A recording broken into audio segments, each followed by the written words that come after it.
the morning after the Finance Minister presented the 2022 budget in Parliament and announced that government will cease the collection of tolls on public roads and bridges.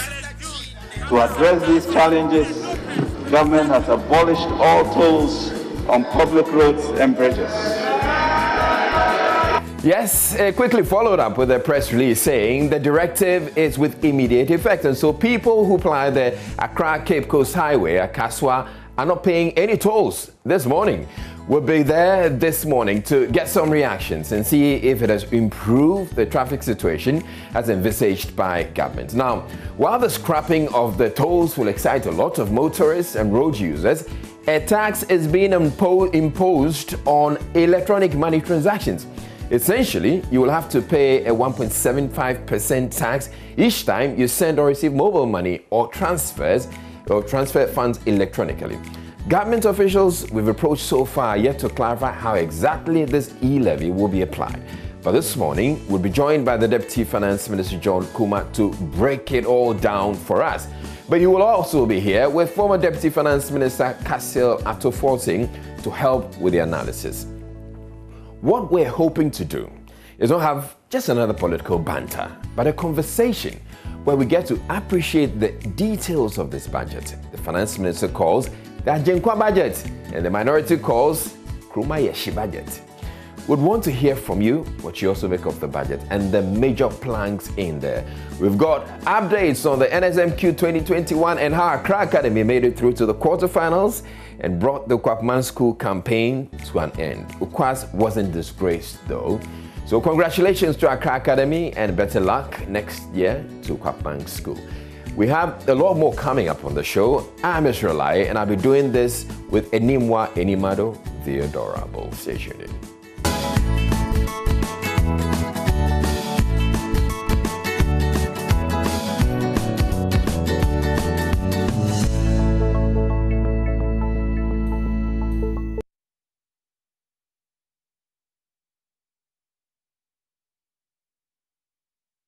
Hello, my name is Evans Mensah, and you can relive all the fun and excitement on Top Story, Newsnight, and of course, Ghana Connect via podcast. All you need to do is to log on to myjoyonline/podcast. Search for your favorite show and relive the moment.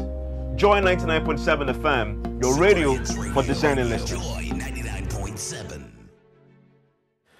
So this morning, in place of the news, we're bringing you some highlights of the budget presented, the 2022 budget presented by the Finance Minister yesterday, because we'll be delving into it a lot more later on in the show. So let's go back and bring you some of the highlights of the Finance Minister's presentation. Speaker, COVID-19 contributed to the acceleration of the digitalization of Africa. Data from the Bank of Ghana confirms a growing trend in online trade. The data showed that between February 2020 and February 2021 alone, Ghana saw an increase of over 120% in the value of digital transactions compared to 44% for the period February 2019 to February 2020. Apart from the convenience online trading offers, the surge has happened globally was primarily due to the increase in the use of digital platforms as a result of the COVID-19 pandemic. Total value of transactions for 2020 was estimated to be over 500 billion Ghana cedis compared to 78 billion cedis in 2016, just 5 years ago. While total money subscribers and active mobile money users have grown by an average rate of 18% and 16% respectively between 2016 and 2019. Mr. Speaker, it has become clear that there is this enormous potential to increase tax revenue by bringing into the tax bracket transactions that could be best defined as being undertaken in the informal economy. After considerable deliberation, government has decided to place a levy on all electronic transactions to widen the tax net and rope in the informal sector. This shall be known as the Electronic Transaction Levy or e-levy.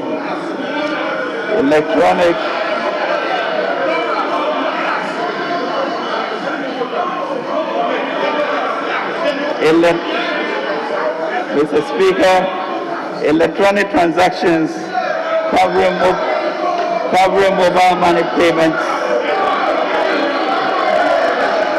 Mr. Speaker, honourable members, order. Electronic mobile money payments, bank transfers, merchant payments, and e-mode remittances will be charged at an applicable rate of 1.75%, which shall be borne by the sender, except e-mode remittances, which will be borne by the recipient. Mr. Speaker, to safeguard efforts be made to enhance financial inclusion and protect the vulnerable, all transactions that add up to 100 Ghana cedis or less per day, which is approximately 3,000 Ghana cedis per month, will be exempt from this levy.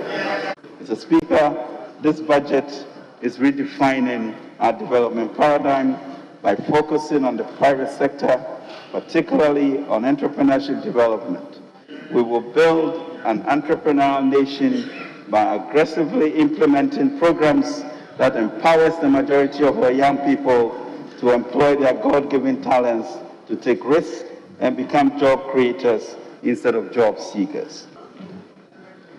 In the pursuit of this objective, we will address the challenges our existing and aspiring entrepreneurs face. These challenges include access to credit and finance, regulatory and tax burdens, lack of skills, as well as mentorship. We will do this whilst intensifying our efforts to support the private sector to expand and create jobs.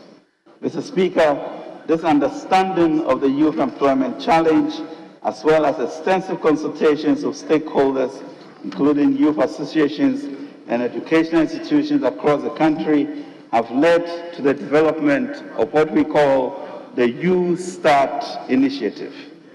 Youth Start Initiative, which proposes to use 1 billion Ghana cedis each year. Proposes to use 1 billion Ghana cedis each year to catalyze an ecosystem to create 1 million jobs, and in partnership with the financial institutions and development partners, raise another 2 billion Ghana cedis over the 3-year period.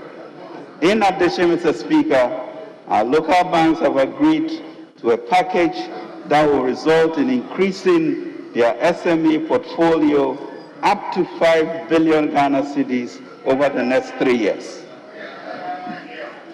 This, Mr. Speaker, results in an unprecedented, historic 10 billion cedi commitment in the next 3 years to the private sector and the Youth Start program over the next 3 years. Mr. Speaker, implementing partners of the Youth Start. Mr. Speaker, the Ghana Enterprises Agency, the National Entrepreneurship and Innovation Program, and partner financial institutions will serve as the implementing arm of Youth Start. Entrepreneurs will be able to apply for support through a dedicated Youth Start online portline. NEIP will also engage our faith-based organizations as partners for the delivery of essential artisanal skills, business competitions, and feasibility studies, and introduction to financing institutions with a commitment of up to 10% of GOG's contribution to the Youth Start program. We have found through this tax a reliable method of funding our roads. As at the end of September 2021, routine maintenance was carried out on 21,165 kilometers of the trunk road network, 6,265 kilometers of the feeder road network, and 2,937 kilometers of the urban road network. Mr. Speaker, development works progressed steadily on several major projects. The Pokwa interchange under the Accra Urban Transport Project, which involved the construction of a 4-tier interchange, the only one in Africa, construction of 12 kilometers of selected roads, segregated walkways, footbridges, underpasses, and drainage structures was completed and commissioned on July 9, 2021. Major pipeline projects that are expected to take off in 2022 include Accra-Kumasi dualization, Kumasi South and Western Bypass, Kumasi Outer Ring Road, Mamfikoforidia Road, Oyibi Dodua Somenya Kuse Junction Road, Accra Outer Ring Road, Asuchari Junction Volleyball Bridge, Eastern Corridor Road, Solar Wa Road, construction of 5 interchanges in the greater Kumasi metropolitan area, including Swame, Santase, Airport Runabout, and Ofori Krom. Mr. Speaker, in addition, our public-private partnership program for the financing, construction, and management of road infrastructure has 3 projects at different stages of preparation. Accra-Tema Motorway PPP projects, the financing arrangements are being completed and construction will commence in 2022. Accra Cape Coast Takoradi PPP projects, the feasibility study is being finalized. The final feasibility study report will provide key inputs into the Abidjan-Lagos Corridor project. Mr. Speaker, the Ghana Infrastructure and Investment Fund, Mr. Speaker, will be looking at financing most of these PPP roads as government gives them support and have efficiency in its delivery. Our roads are being fixed. It is true that more roads have been fixed and are being fixed over the last 5 years than any relative period in the entire history of our nation. We even want to do a lot more, and this budget will cater for this. That is why for decades, governments after governments imposed and maintained tolls on some public roads to raise funds for road construction and maintenance. This is the situation in many countries. However, over the years, the tolling point and impacted negatively on productivity. The congestion generated at the tolling points, besides creating these inconveniences, also leads to pollution in and around the vicinities.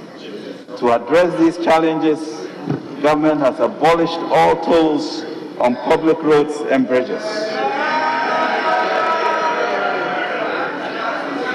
This takes effect immediately the budget is approved on appropriation. The toll collection personnel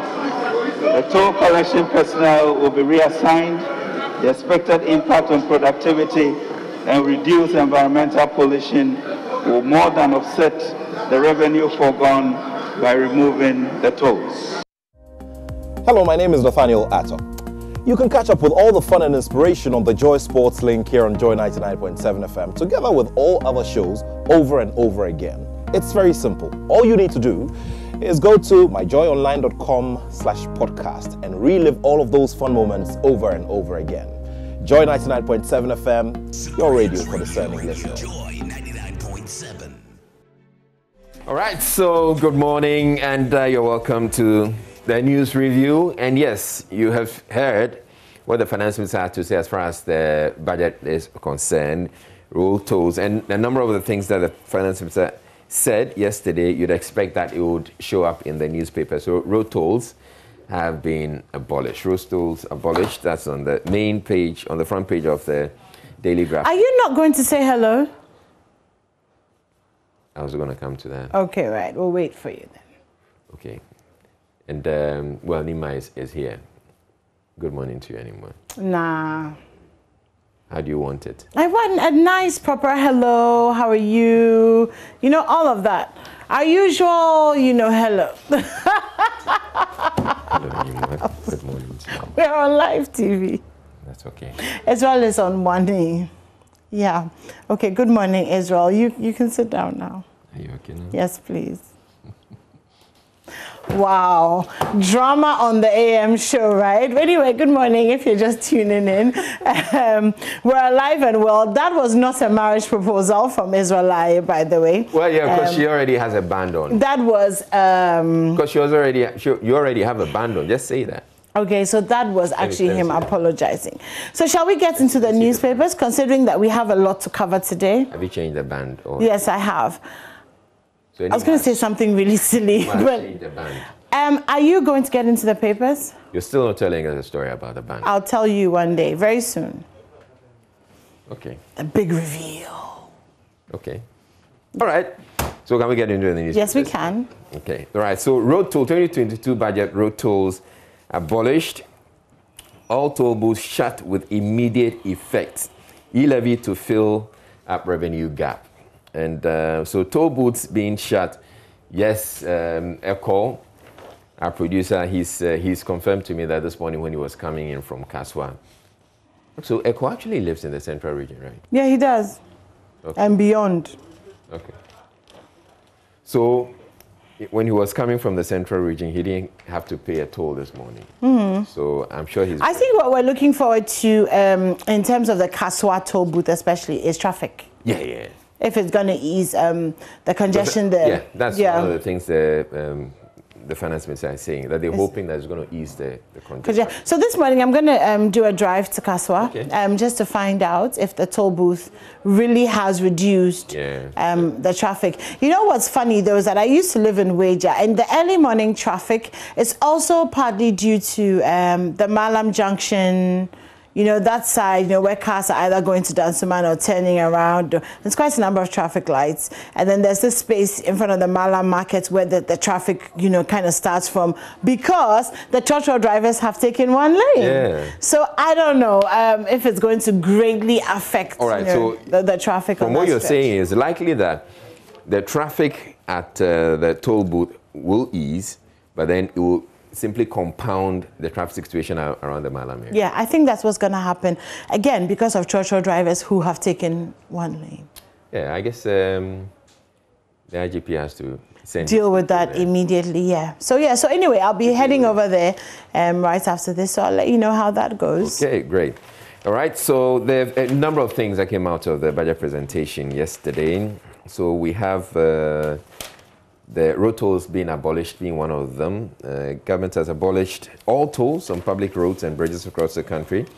That is to take effect immediately the budget is approved by Parliament or the appropriation bill is passed. So that's what the finance minister said yesterday, but only this morning we're learning that there's a statement that was released on the back of the presentation of the budget, and it's indicating. In fact, can we have that statement from the Finance Ministry? Okay, so that's what you have on your screen. So it says cessation of road and brake toll collection nationwide following the presentation of the 2022 budget by the Honorable Minister of Finance on behalf of His Excellency, the President of the Republic of Ghana on Wednesday, November 17, 2021. The Ministry of Roads and Highways hereby directs the cessation of the collection of road and bridge tolls at all locations nationwide. This directive takes effect from 12 a.m. on Thursday, November 18, 2021. The Motor Traffic and Transport Department, MTTD, of the Ghana Police Service will be on hand to provide security at the toll locations from the effective date.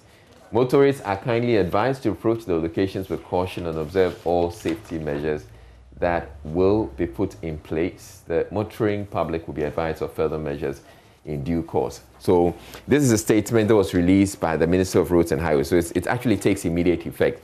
And we're asking you, wherever you are, once you get onto the road, just let us know. You have to go through a toll booth if you're having to go through it without having to pay, or maybe there's some unscrupulous people still charging the tolls. But let's spread the word. So the Finance Minister or the Ministry, the Roads Ministry, is Roads and Highways Ministry, is saying that you don't have to pay any toll. So just take that statement. We have it right here. We shared that with you. Minister for Roads and Highways says, don't pay tolls. So don't pay. And people are not paying. Okay.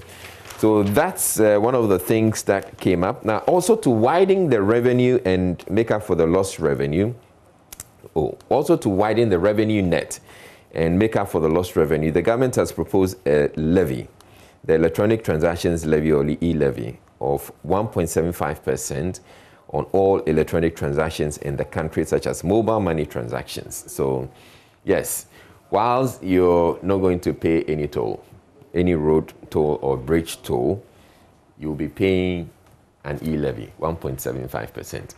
So essentially, if you're sending, but the finance minister wanted to say that if you're paying anything below from 100 and below, you're not going to pay the tax on it. But essentially, anything beyond that, if you're having, and the 100 cedis allowance is just for a day.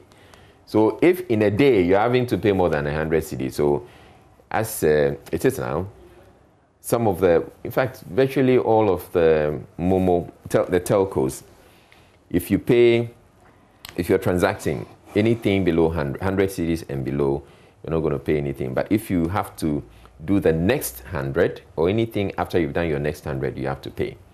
So, So that's per day? Yeah, per day. So that's what the finance minister is saying. So if you have to send 1,000 cedis, I guess you can send 100 cedis every day for 10 days. Yeah. Okay. But there's another way you can go about it that I can tell you about, but I'm not going to tell everybody else about. Okay. All right. Yeah. Are you okay? Am I? No, nothing. Okay, so that's it. I'm not sure people are. Yeah, I'm sure the road tolls will be excited about it, but the e-levy, I'm not sure people are going to be excited. No. Yesterday I had Strong and Sassy on the radio, and a lot of my guests, were talking about the fact that Charlie, so many of the things that we do now is by Momo. So many payments, utility bills, sending money, paying for this, ordering that, and it's not just like regular Momo trans, like everything that you do. So if you're ordering food, if you're using Bolt, if you're everything, everything that you pay for electronically or everything that you order is going to be taxed. And that's a lot in an economy where, a couple of weeks ago, Vice President Bami was talking about digitalization. This is kind of almost like a contradiction because you're encouraging people to go digital and do things like that, and then you're taxing it, at the same time. And discouraging people. And then discouraging people, yeah. So it's a bit, but then again, we also expected that the government was going to try and raise money, from some avenue. And in a way, it does make sense. I mean, because mobile money transactions have hit about 500 billion Ghana cedis. So definitely a lot of revenue coming in there. So in a way, it does make sense. Okay, let's tax this. However, it's still coming on to the average Ghanaian having to pay more tax one way or another, especially when there was nothing done about the fuel prices, and all of that. So, it's fine. I don't know if it feels to me like instant gratification to kind of avoid the thinking of the impacts of the budget. So, okay, this money, yoo-hoo, I'm driving, there's no toll levy. Oh, it's 50%. That sounds good. Yeah, but actually you're going to be paying a lot more, on your Momo transactions. You're still going to be paying a lot for fuel. So I don't want to say I feel cheated, but I feel scammed. We'll actually be getting into the details, but when we're joined by the Deputy Minister of Finance, Dr. John Kuma, and the former Deputy Minister of Finance, Atuka Forcing. But you can expect that there are all these scenarios that are playing up. So already we hear people say, look, if you have to send someone Momo, so someone says, oh, Charlie, please send me some Momo. He said, no, you have to come to the house. Yeah. And then same way, if maybe a lady says, please send me some Momo, he says, come to your house. And people are saying it's going to encourage whatever. Okay, yeah. Please, let's continue. But you get the point. I do get it. In fact, you get the point that people are making. Yeah, I do, of course. I've heard that argument since last night about how it's going to facilitate. I think maybe it's going to work better for the men because now, sending Momo there, she can dodge you, but come for the money, it's like, okay, yeah, whatever. Anyway, okay, so that's... It's a bank transfer. No, interbank transfers are also going to be charged. I know. I'm just trying to give options that are not viable. It's not. So you know, if you want the money, you have to come for it. Yeah, or don't be cheap. Just send it and pay the tax. It's for the development of the country and the politician's pocket. But all right, we'll be getting into it. So let me skip the budget, or maybe anyway, just go ahead. Oh, really? Because most of the stuff here too is about the budget. Okay. Government to spend 137.529 million. No, this is not. Okay, 137. Wow, what figure is this? 137. 529 million. So essentially 137 billion. Exactly, 137 billion. Yeah. 529 million. Yeah. Did they have to? Could they just not make 137 billion or just round it off to something? Relax. Ghanaian Times for why you are coming to disgrace my maths teacher this morning. Budget does not respond to hardship of Ghanaians. And there's also the 2022 budget highlights. Okay, police nab 73 suspected criminals in Accra. Alleged fake kidnapping, accused granted 50,000 city bail. Islamic State, was I just yawning? Wow. Islamic State claims responsibility for Uganda bombings. Security climate dominates as U.S. Secretary of State kicks off Africa tour. Delhi shuts schools, colleges as air turns toxic. Oh, that's happening in India. CJ inaugurates child-friendly, gender-based court at Asante Ekropong. Okay, so police not election petition forum under the nation's laws. That's Godfrey Yeboadame speaking there.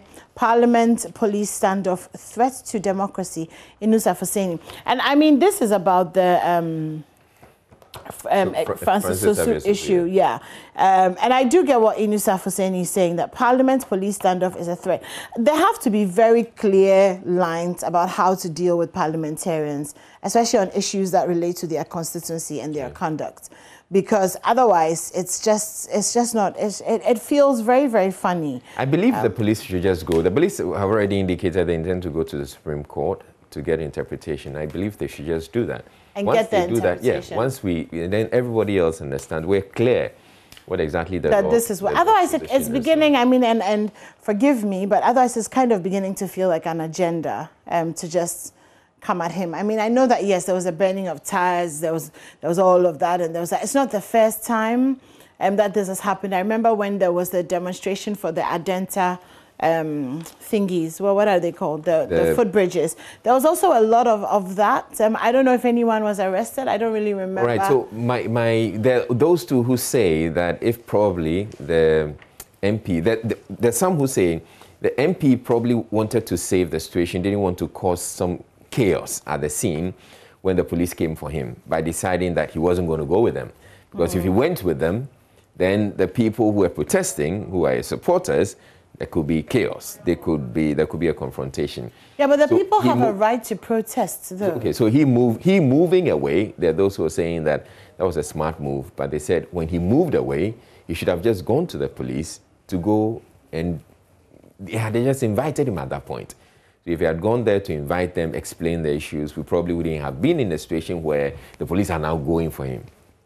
It's all just a lot of drama, and I feel like it's just to distract us from the fact that we are going to be paying Momo tax.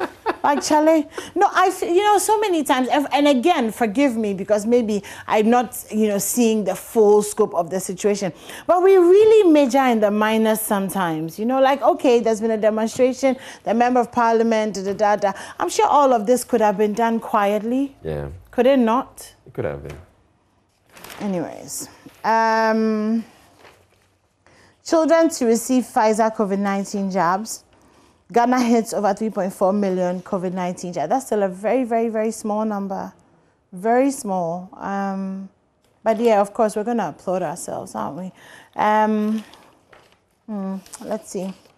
What else is here? Absa Bank MD, okay, GSE, Canelo set to face Makabu for WBC Cruiserweight title. Cameroon beat Cote d'Ivoire to seal playoff spot. Brazil coach hits out at officials after draw with Argentina. GTB Banks, okay, that's 18 frontline veterinary officers begin training in Kofredwa. And government to arrest and prosecute illegal miners.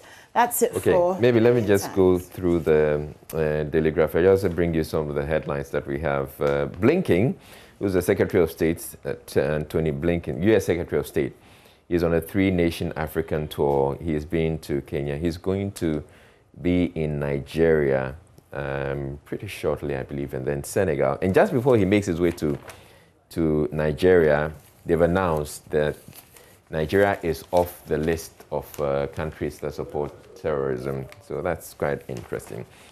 All right, Sudanese rally against coup, tear gas fired. Europe, only region with increasing COVID-19 deaths, as the World Health Organization saying that. And child-friendly court inaugurated in Okropon. We actually had a conversation about this on the AM show, where they were telling us why this court, on News Desk, sorry about that.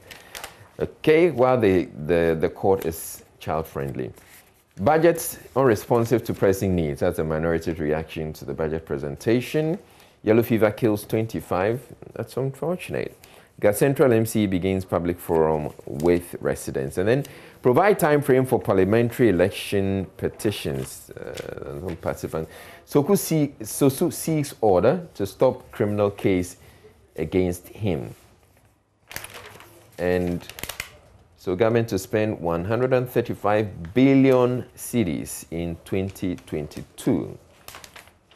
Let's keep our borders safe, secure. That's Otunfo urging the Ghana Immigration Service. Roads Ministry working to halve fatalities by 2030. 2030 is too far away. We should do that as soon as possible. Then, on the center spread, incorporate digitalization into revenue mobilization. Quote urges MMDAs. IGP transport operators commit to curb road carnage. Now, this story about incorporating digitalization into revenue mobilization actually comes on the back of, or we're hearing this now, but yesterday the finance minister also talked about creating a common platform for the collection of property taxes, or improving the revenue that goes to the MMDAs. And there are some concerns there that if this is the GRA is going to come up with that common platform. Ahead of the presentation, what we understood was that government was going to collect it on behalf of the people, the assemblies, and then give them a portion of the revenue. But there are some concerns that are coming up about that. But we'll be getting into that when we get the Deputy Finance Minister join us in studio on the AM show. And then the 499 students, they are grateful to the President and the Attorney General. The law students, or those who applied, wanted to get into the Ghana School of Law, and they were told they had failed. The resolution is that this law school is admitting all of them. So, this year or next year? Right away, actually. Really? Because as of yesterday, it was next year. Next year? Mm-hmm. Really? Mm. Okay. So, but yeah, they say they're grateful. Do they say that they're grateful? Yeah, 499 students. Have expressed gratitude for listening to their plight and fast. So especially appreciate they have also members and people actually catch them. You slow down and read it for everyone. The meeting was held behind closed doors. The meeting anyway, read it. What is heartwarming is that the justice okay. So what is heartwarming is that what is heartwarming about is me, I don't understand though, is that the GLC has decided to admit the 499 decided. Mm-hmm. But the commencement date is what is currently being worked on. Yeah, so this is a problem. Why? Because if they don't take them this year and they take them next year, that's 499 students already accepted, and that feeds into the number of students that they're going to be able to accept. So they're working on, is it they're working on it? They're working on what? Let's see what more. I find it very strange that these people... They are grateful, at least they've listened to them. No, I mean, like, you know, the Attorney General, the school, the Macolap, like all of that. I find it, like every year, Bia, there's something, I don't understand exactly what the problem is. And you see, I'm worried about the gratitude, because it seems like as soon as there's gratitude, it means you've done something for me. But actually, I wrote an exam and I passed. And in the middle of all of that, you kind of changed the marking scheme without letting me know. And I should have been able to just get through if you hadn't changed it without letting me know. And then I come and I protest and I da-da-da-da-da-da-da. And then now you accept me and I'm grateful. Like, can you get your structures in place so that nobody has to go through this kind of thing? And it feeds into our mentality as, you know, the Ghanaians and then those in power, is that you do what you're supposed to do and then we're supposed to be grateful. No, fix it. Get your structures in place. So how else would you want them to react to it? Who? The students. Right now, they are reacting to it this way because it's like, okay, we don't want any trouble. We just want to get in and finish and get out. But really, it's not like, just get your strike. Do we have to have drama with the Ghana School of Law every year? Does the medical school have drama every year? These students are not, right now, they're just saying that they're grateful. That's them. This is me. I am annoyed on their behalf. But like very go on. No, but what I'm saying is that when there are proper structures in place, then there's no unnecessary drama. This was unnecessary drama. So just fix it. We can't fix this, but we come with a budget that is Ajin who? What was the name of the budget again? Ajin. But you can also call it Kromayeshi. That's what I mean, they should just stop playing. They just need to stop playing. All toll booths shut with immediate effect. So apparently the Daily Graphic also went out to go check that out. So so they're talking about the statement, referring to the statement by the Minister of Roads and Highways, which we just shared with you, which came on the back of the presentation of the budget. So yes, so let us know actually if you encounter any. You have to go through any toll booth. Just let us know what the situation is like. Has it actually eased the traffic wherever you are? Because I can imagine that wherever you find yourself and there's a toll booth, you know, it's typically going to slow down the traffic. All right, PGES scheme, our 4 months contributions, Natel's Controller and Accountant General's Department. In showbiz, no Sakawa in music. That's Manifest saying that. Rapper Manifest has charged Ghanaian artists to improve their knowledge of music production and respect the growth process because a lazy approach doesn't produce success. Then Obapa Christie says, I pray I don't become arrogant. And, obituaries. And let's see what else we have. Change attitude towards sanitation on issues. Towards sanitation issues, Regional Minister urges more impetus for Ghana Cares program, greater focus on agri to create jobs, and Ministry to phase out mercury in health sector. That is interesting. Okay, and GTA builds capacity of hospitality service providers. Japan's trade organization opens office in Accra. And in sports, FIFA to sit on Ghana versus South Africa case on November 23, so that we can bring some resolution to this one. There are those two who are suggesting that, back to Rukwan Pofo, he was suggesting that once this thing is over, GFA should probably sue SAFA, the South African. Why? Yeah, for defamation, essentially saying that you're engaged in match fixing. And then Ash Gold Midiama part ways with coaches. They've sacked their coaches. Yeah, they are tired. And then on the back page, pregnant candidates, nursing mothers writing BC. And Kwame Nkrumah Mausoleum generates 1.88 million in 5 years. 5 years, right. All right, let me go through the daily guide really quickly. So Susu's IGP after dodging courts, road toll abolished, e-levy takes off as Momo hits 500 billion Ghana cedis. Accra contributes 90% of tax revenues. All right, straight to the international stories on page 5. Several anti-coup protesters killed in Sudan as thousands rally. Burkina Faso protesters demand president's resignation. Oh, that's interesting. Kenya prison chief sacked after Islamist inmates escape. Body spotted 11 years after coal mine disaster. Flooding triggers landslides in the US and Canada. Okay, so that's international. There's a very interesting, very interesting story on the entertainment page, Israel. Yeah. So Davido, right, apparently went on social media, Twitter, to raise 100 million naira. He said that he put his bank details up there and, you know, asked his fans, Charlie, you know, you guys for help me, I need 100 million naira, you know, so donate, you know, to all of that.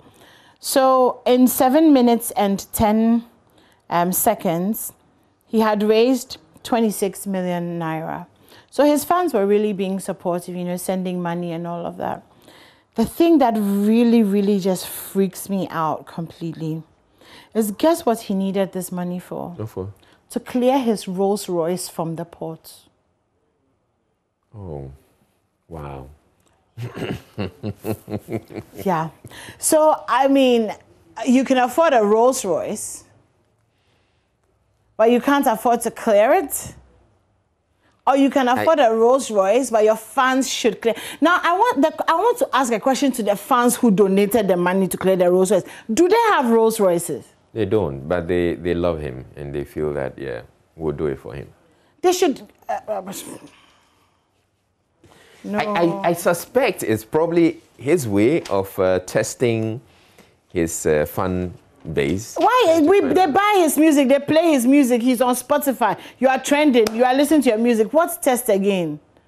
What test again, Israel? Yeah. So you love me, so give me money to clear my Rolls Let me Royce. see how far that love goes. Oh, please. I mean, that's a little bit narcissistic.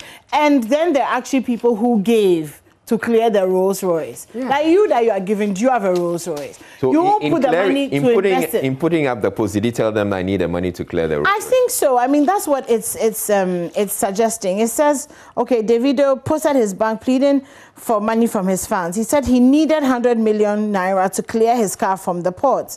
Then he says, I love your aim na 100 million. I won't clear my Rolls Royce from port. I beg. So he told them, yo, I need to clear my Rolls Royce from the port. So y'all who don't have money and probably can't afford a Rolls Royce, why don't you send me money so that I clear my Rolls Royce? I'm sure that the people who donated are people who actually have money. And they I know some of them are probably fathers who haven't paid their children's school fees. I mean, I won't be surprised. Well, who says it's all about the fathers? How about the mothers too? And the mothers too. How about the women too who feel like, wow, I want to do something for Davido? Okay. Are you going to do the business finder? Okay. Business finder. I missed you yesterday, by the way. Yeah. I know. I missed you too. I had to take care of some business, which took me away. Right. So, in the business finder, 1 million jobs. Hey, they've come again. 1 million jobs in 3 years. As soft loans for youth-led enterprises are unveiled, Ecobank Ghana wins bigger. Where are the 1 million jobs coming from? It's going to come from government giving out the soft loans. The government says it's giving out 1 billion every year for young entrepreneurs. Where do you get their money from? From the e-levy. E-levy, I guess. Okay. As soft loans for youth-led, but no, if it's if they're giving the money as soft loans, it means the money is going to come back, as in people are going to pay. So you give out. Even Momo loan, people don't pay. Yeah, but the Momo loan. There's soft loans to government. The Momo loans that they give, those ones, people, you don't have any proper regulations around it and ensure that the people you're giving the monies to, because the people who currently have their SIMs are not properly registered. Okay, Israel. Okay, but this time I'm sure, I don't know, when Dr. John Kuma comes, we'll ask him about it. But yeah, I'm sure they're going to have put in place some, regulations to ensure that the people pay back. Okay, Israel. Finance Minister projects 5.8% growth, 7.4% deficit. We see how that goes, because it's going to be tough. The Daily Statesman, MP assists Kolebu breast cancer patients with 100,000 cedis and 1 billion Ghana cedis for young entrepreneurs as government takes steps to tackle youth unemployment. In 2022 budget outlines innovative ways to collect property taxes. Okay, and yeah, that'll be it for me. Okay, let's go to myjoyonline.com. See what's there. Okay, stop collecting road bridge tolls from today. Roads Minister directs. That's the banner headline. 2022 budget. Minority opposes electronic transaction levy. Of course, they would. Political class can consider sacrificing to cut government expenditure. That's Kweku Kwarteng. Phone transactions levy to pay for roads. That's the finance minister. Not a single public sector worker worker, was laid off due to impact of COVID-19. That's the finance minister. 8 things we learned from the Ajinkwa budget. South Africa accuses Ghana of match fixing in controversial World Cup qualifier. We are rationalizing expenditure. That's Kweku Kwarteng speaking. Government to scrap road tolls. Road tolls and e-levies seem to be the big issues that we're dealing with this morning. Of course, like Ezo was saying, we will be speaking to Deputy Minister of Finance and the former Deputy Minister of Finance. So it's basically MPP NDC this morning. No. Okay, so it sounds like MPP NDC, but what we're trying to do, as I indicated in the intro, is to have a conversation where we bring out the details of the budget to get the people to appreciate it. Israel. No, it shouldn't be about an MPP. Yeah, but it shouldn't be. But definitely, it is going to be on some road, one party saying that, well, you should. The minority have already spoken about the fact that this government does not. It's on the front page of the Ghanaian Times. Okay. Budget does not respond to hardship of Ghanaians. So I think that it would be a little bit too idealistic to think that it would be, beautiful. I'm looking forward to it. I said that because I'm actually looking forward to it. If we had 2 people from one side, then it would be biased. Okay, so Dr. John Kuma and Atukasi Fortin, please, for this conversation, I don't want us to have another political banter. Let's explain the issues. If you want to criticize, you criticize constructively, and let's have that conversation. And that's Israel for world peace here on the AM show. But it's going to be an interesting one. I'll be heading out to Castle as well to find out if the traffic is moving more freely now that there are no road toll booth thingies. Anyways, coming up next is the sports. And when we come back, the show continues. Don't go anywhere.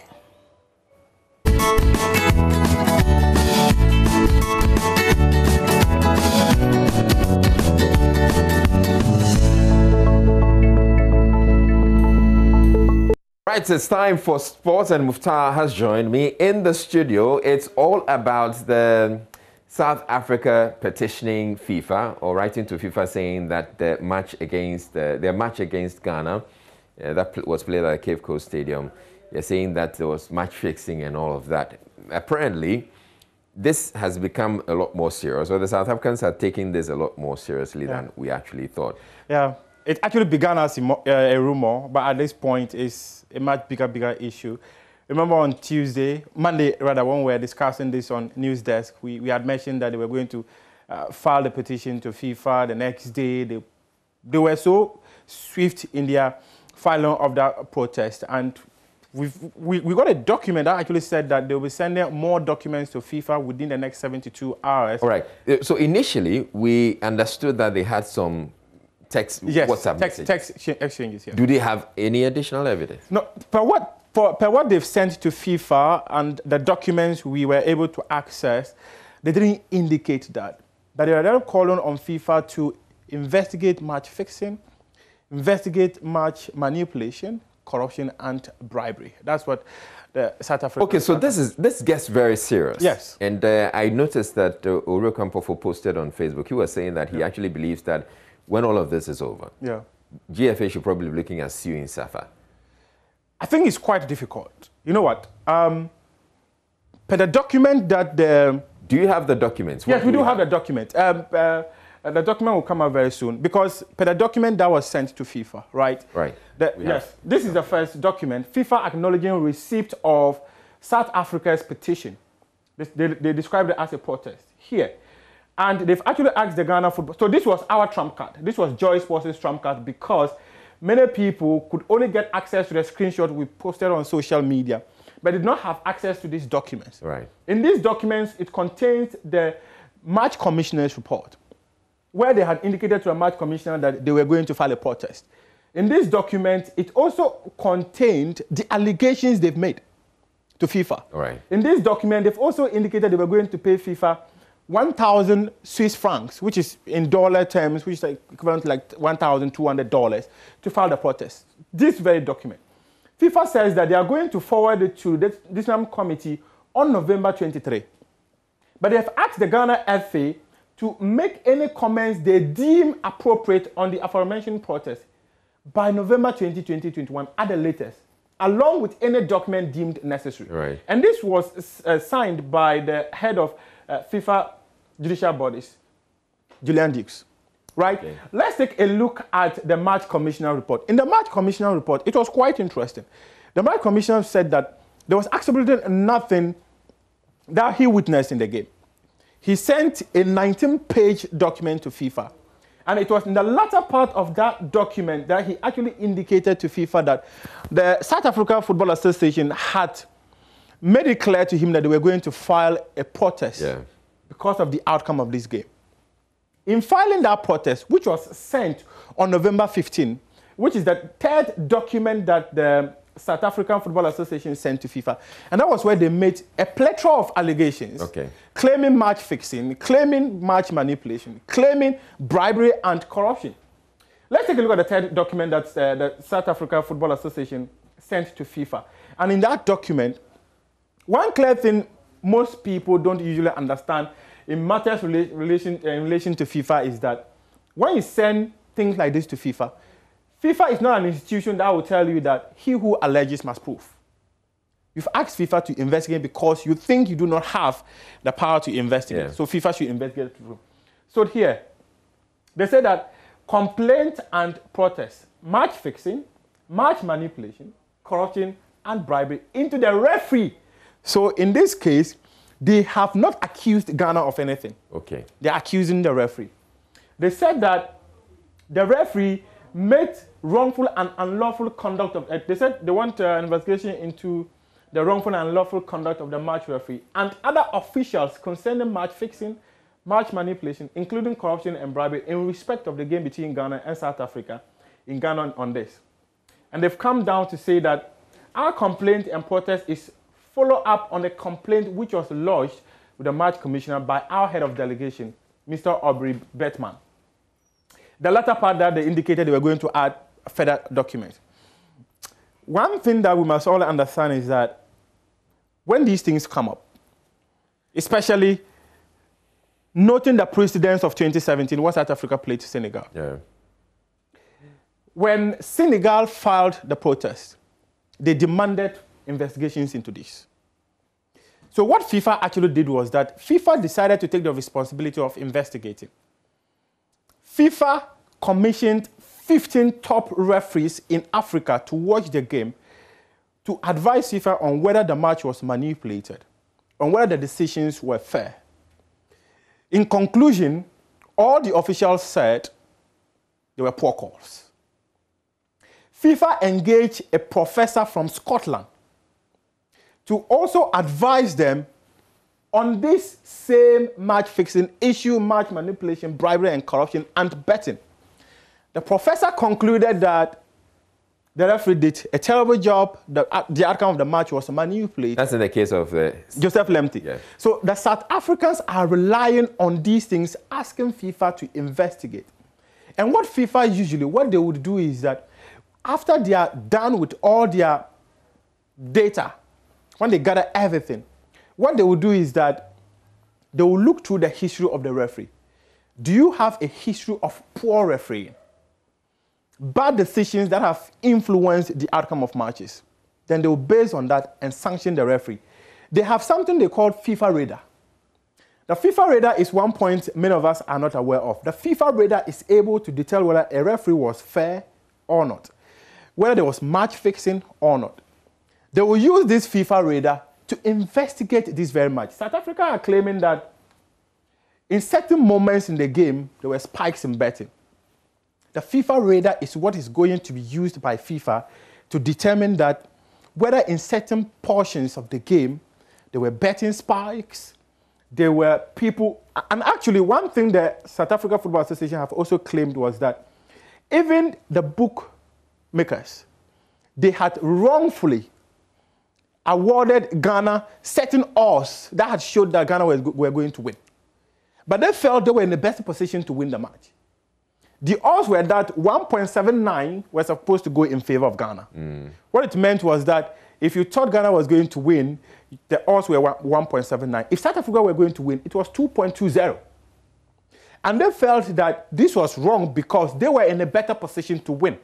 So why would you give punters the opportunity of betting in favor of South Africa and not Ghana likely to lose the match? Okay. But it was rather in favor of South Africa. So it's quite interesting that all these things have come up.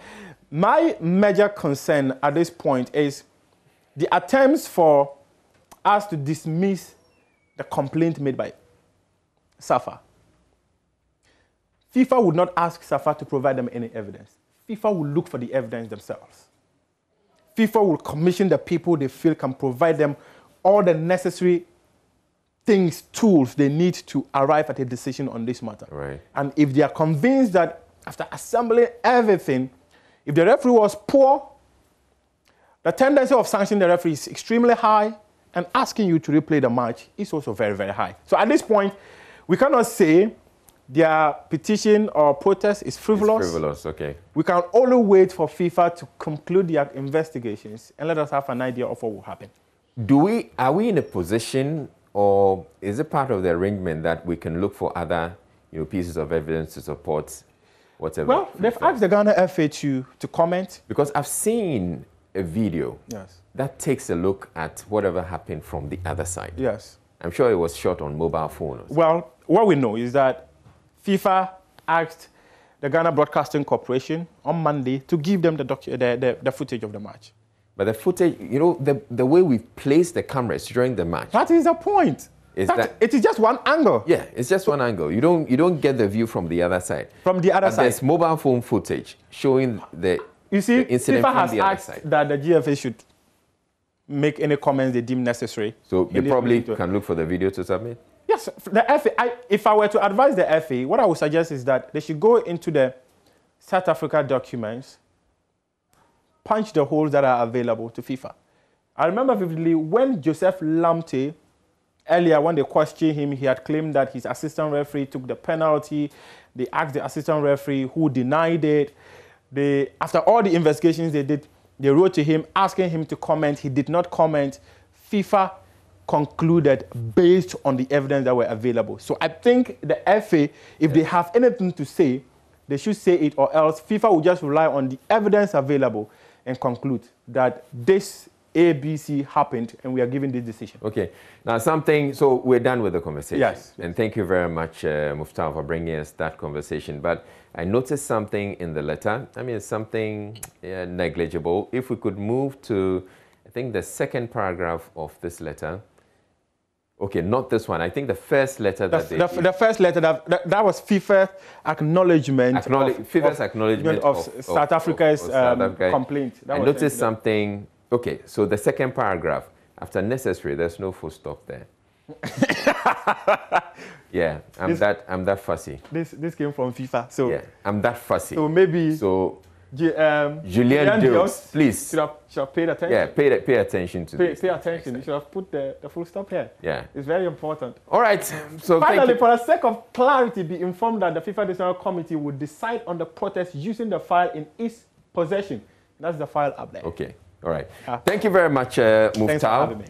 We're taking a break here on the AM show, but when we come back, Muftar has actually indicated he wanted some clarity on some of the bit taxes about the e-levy. Yes. He says I should ask the Deputy Finance Minister, so I'm going to put that to him. That will this tax also affect those, or the levy affect those who are withdrawing money from the ATM? Because if it does, then mataka, wahala come. All right, thank you very much, Muftar. Thanks for having me. We'll be back with the AM show in a bit. Stay tuned in.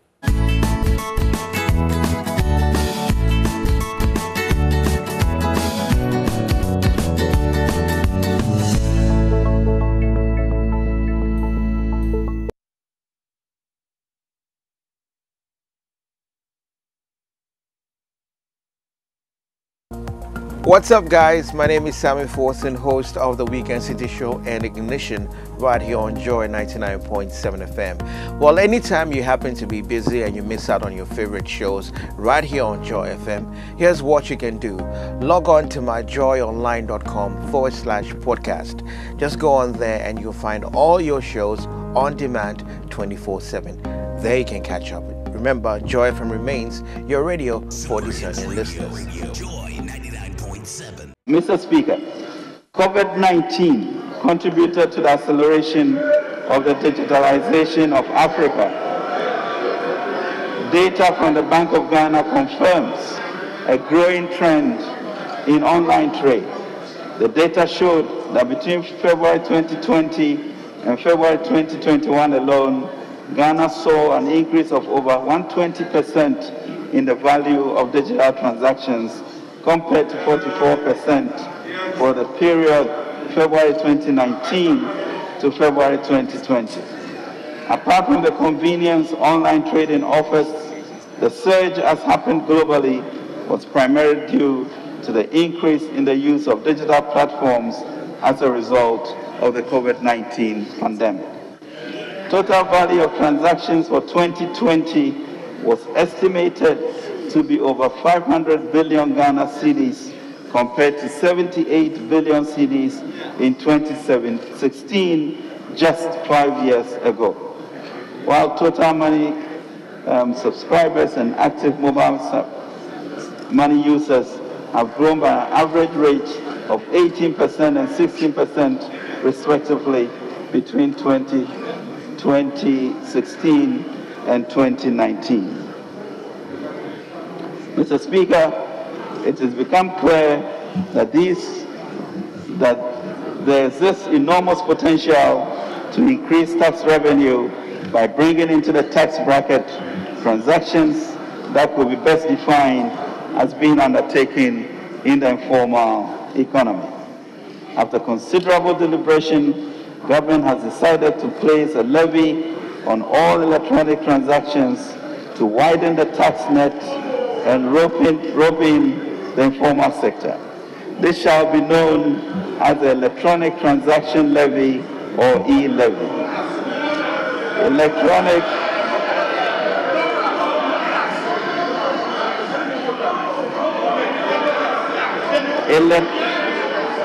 Mr. Speaker, electronic transactions covering mobile money payments. Mr. Speaker. All right, so it's the morning after the finance minister presented the 2022 budget in Parliament, announced that government will cease the collection of tolls on public roads and bridges. It quickly followed up with a press statement from the Ministry of Roads and Highways saying that the directive is with immediate effect. And so people who ply the Accra Cape Coast Highway at Kaswa are not paying any tolls this morning. We've checked with others, and there are still other toll booths that they are not paying. I think the Accra Tema Motorway is one of those. We'll be getting there. We'll be there this morning in Kaswa, the Kaswa toll booth, to get some reactions and see if it has improved the traffic situation as envisaged by government. Now, while the scrapping of the tolls will excite a lot of motorists and road users, a tax is being imposed on electronic money transactions. Essentially, you will have to pay a 1.75% tax each time you send or receive mobile money or transfers electronic funds electronically. We'll come to the details. But government officials who've been approached so far, they're here to clarify how exactly this e-levy will be applied. So this morning, we've been joined by Deputy Finance Minister Dr. John Kuma. Yes, that's right. He's going to break it all down for us. He's here with the former Deputy Finance Minister Dr. Kassel Atuforting to also help with the analysis. What we're hoping to do, as I said, is not have just another political banter, but a conversation where we get to appreciate the details of this budget. The Finance Minister calls the Ajenkwan budget, and the minority. At one point, you said it was Krumayeshe budget, but I'm also hearing others saying it was Sewa Broni. A Woodie budget. But the people who are having to go through the toll booths this morning and not having to pay any toll, they would agree that it's Ajenkwa, don't you think? First, let me say that I'll be the first person to acknowledge that indeed that singular policy is a good one for us to abolish the toll levies. All right. Because, Israel, the reality is that the amount of fuel we burn in the traffic waiting to pay the toll affect the BOP, the balance of payment, in the sense that You know, the dollars, you use dollars to buy this fuel. So it's not only your pocket, but you actually take some money away from government in terms of the foreign exchange. And that obviously can be negative for the state.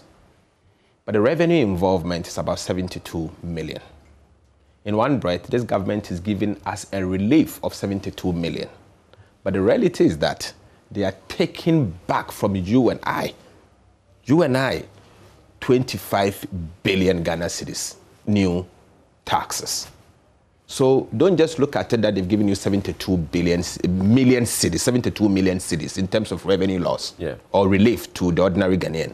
But remember that the policies in this budget has imposed additional taxes that is going to collect money or take your money worth 25 billion Ghana cedis. That is what it is. All right. The way I would want to look at this, the tolls, abolishing the tolls, is in a country where we're trying to encourage digitalization, why would we abolish because we say it's causing traffic congestion and pollution and all of that? Why don't we rather use electronic means so that people can have stickers on their cars, so that when they get there electronically, it picks automatically. You just drive through rather than having to stop. Israel, let's get the announcement correct. It is abolishing of road toll on public roads. Okay. So if in future government does a PPP road and a private investor constructs a road, he is entitled to put a road toll on it for collection, for recovery. But government roads, like what we are having today, is abolished. So all the roads that government has right now is abolished. All the roads. Really. Let's say if you go to University of Ghana, they have a private road. You cannot ask them to remove it. But every public constructed road has been abolished. Is it also pointing us in a direction where, by what you're saying right now, you're going to be doing a lot more PPPs for other roads, and then the people will be free? But the budget announced too. Yes, I mean, we have to encourage it. But I'm telling you that in Ghana, we are also going to see aggressive construction of roads because, like he rightly said, we are getting more revenues and we'll be able to do more. The 25 billion he spoke about is for you and I. Who is government? We have put a government in place.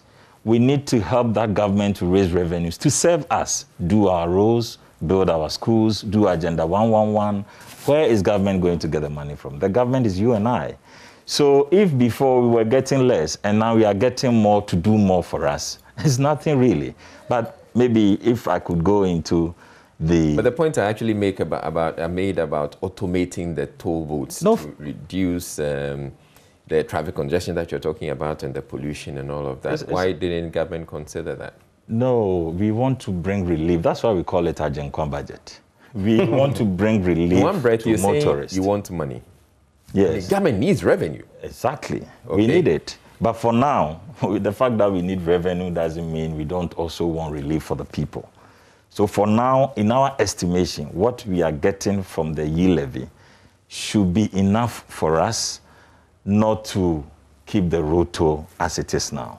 We rather want to divert the road toll issues to a private road construction to also encourage people with capital to look into the private construction of roads in our country. So that's an arrangement that we also want to promote. But for now, the yield levy, and I'm sure you give me time, even in your intro, you made a mistake in saying that sending and receiving, you are going to... Okay, so if you send, it's only for those... said, yes. If you send, yes, you're going to pay. Yes, for only those for those who are sending. For receiver doesn't pay. No, the receiver doesn't pay. Yes. But that except for remittance. Paid for. Somebody's going to pay. It may not be the receiver. Doesn't matter who is paying. But somebody has to pay. No, let's get this clear. Currently, you know the telcos, when you send, you pay. The receiver also pay.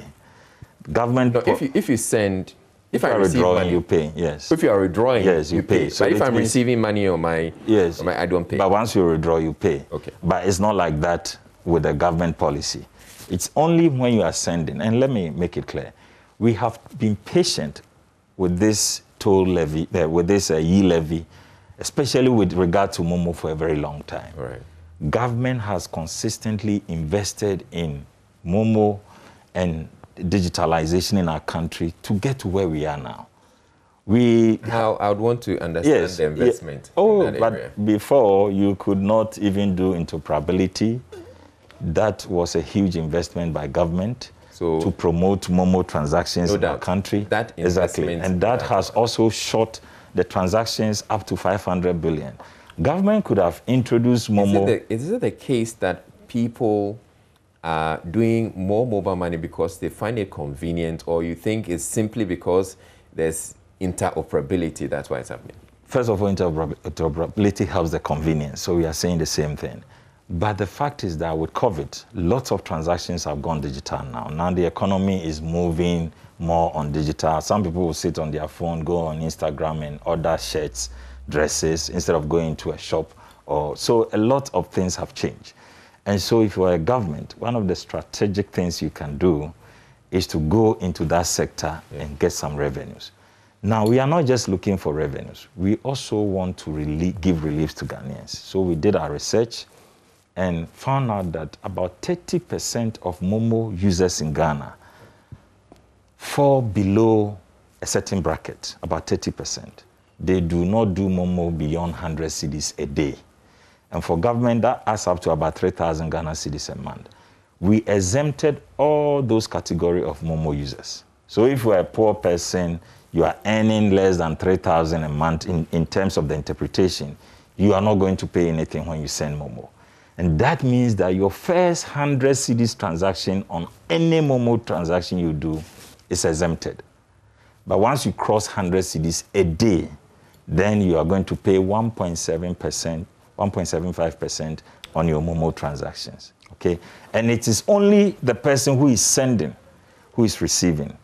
The person who is paying, not the recipient. Right. He is not going to pay. So let's say then the remittance. We'll go through it. Okay. That's the whole idea. Yes, they are here to understand. Yes. So I'm sending 200 cedis. Okay. To Dr. Cassell Forcing. Yes. 200 cedis, 1.75% percent of that will be 3 cedis, 50 pesos. Yes. Your first 100 cedis is not captured. Okay. It's not build up. No. Is that build up? Is it like PAYE? No. That you have personal allowances? No. It's just the first 100 cedis of your transaction is exempted. So if you are sending 200, it won't capture your first 100. Okay, so I'll pay only 1 cedi, 75 pesos. Pesos. Yes. For the 200 cedis. Yes. Now, will that be in for addition? Your first 100 cedis is that's what he's saying. Yes. Well, he because there's no way to determine who will do more than the 100 cedis. So as part of the deductions, you exempt 100 cedis on every transaction. Okay, so that will have to be factored into it. Yeah, it's factored. You have to figure out. Yeah. So, but I also want to know, there's also something that I pay to the telcos. Is a 1.75% going to be slapped on after the telco charge? No. Right now, as it is, if I'm sending money to, if I'm sending the 200 cedis to Dr. Cassell Forcing, there's a 1% on it. Yes. All right. Will the 1.75 come on top of the 1%? No, it's on the transaction. Any transaction above 100 Ghana cedis, government will take. How does the telco? Okay, so where does the telco take their money? Well, once government have announced a policy, we have to now sit down with the telcos from now to the implementation to see how we figure. And once this is also going to... Shouldn't this have been the conversation before? It's done, but I'm saying that they have their charges. Government have their policies. Now to implementation.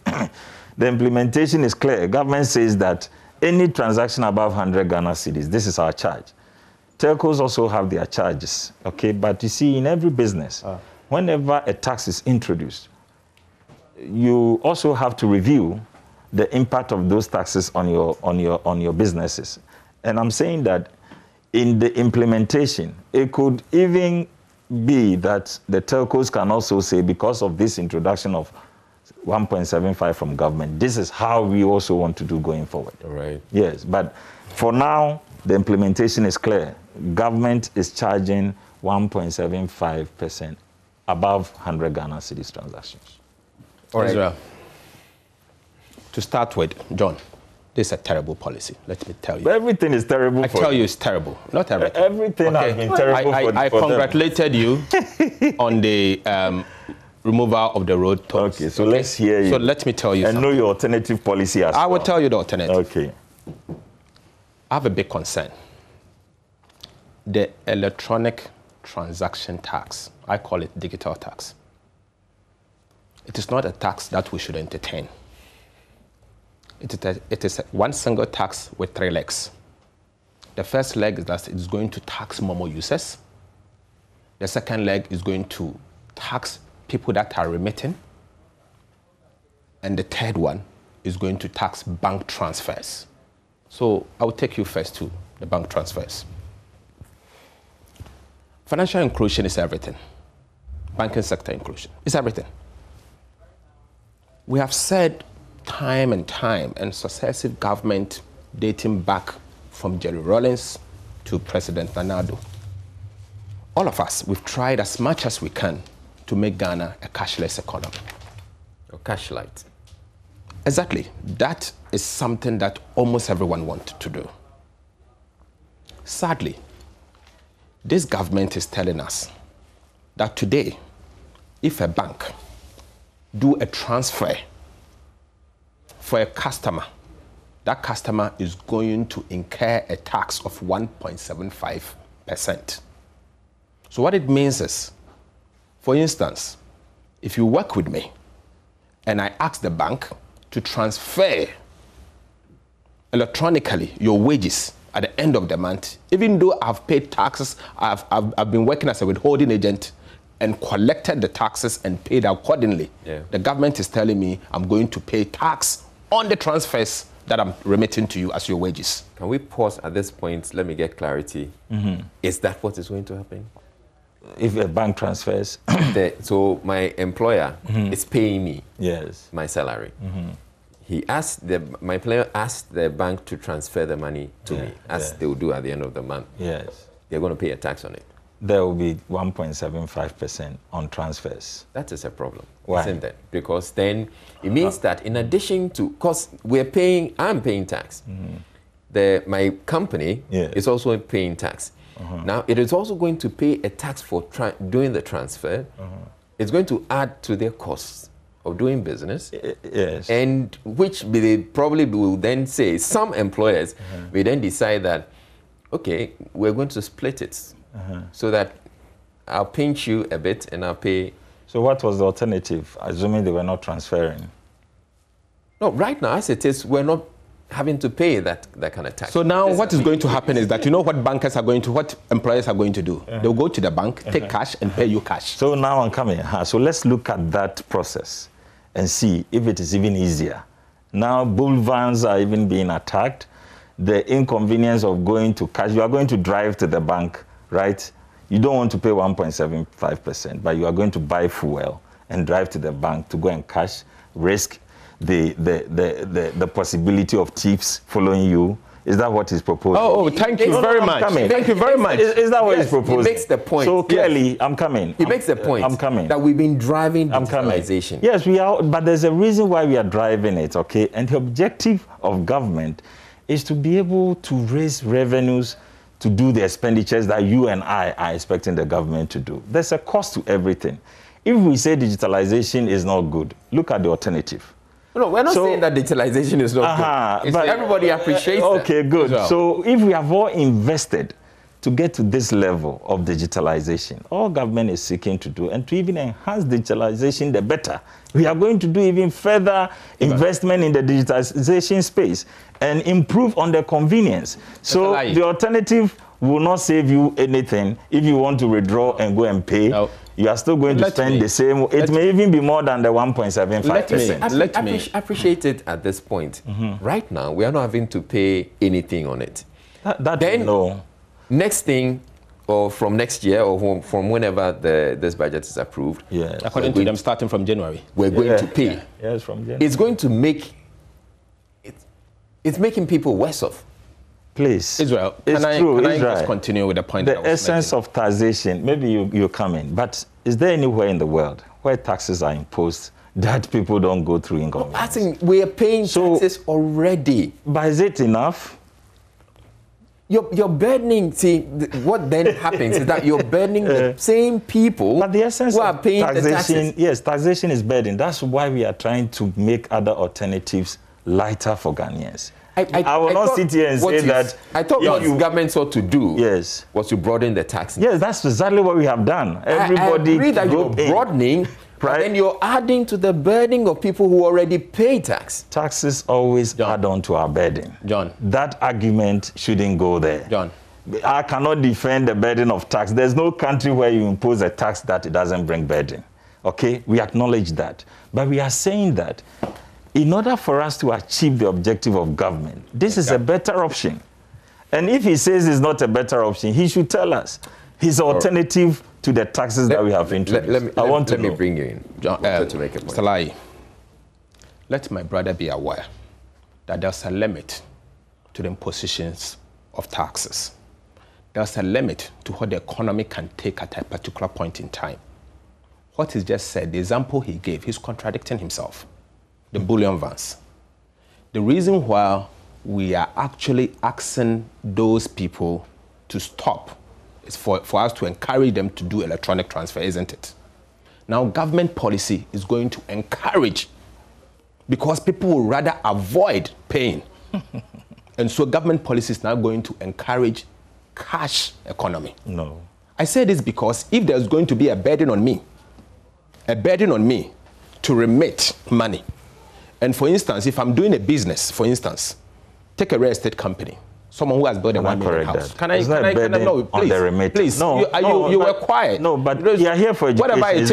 Whatever it is. Let me finish. We'll come to that. Yes, but it's not a burden on the remitter. So it's a burden on who? On the receiver. Yes, of course. So put it rightly. It's not a remitter. No, I'm talking of the transfer. Right. I'm talking of transfer. I'm not going to remittance. I'm talking of the transfer. Okay. So the person actually doing the transfer internally.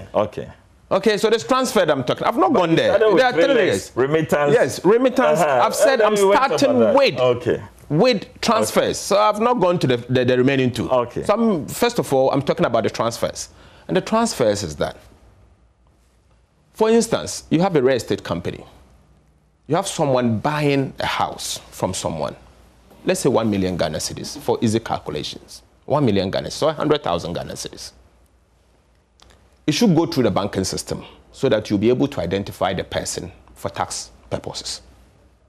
Now, unfortunately, if that person pays 1 million Ghana cedis, what is going to happen is that person is going to pay 17,500 Ghana cedis as transfer tax, apart from the conveyancing cost and the stamp duties and all what they are going to pay.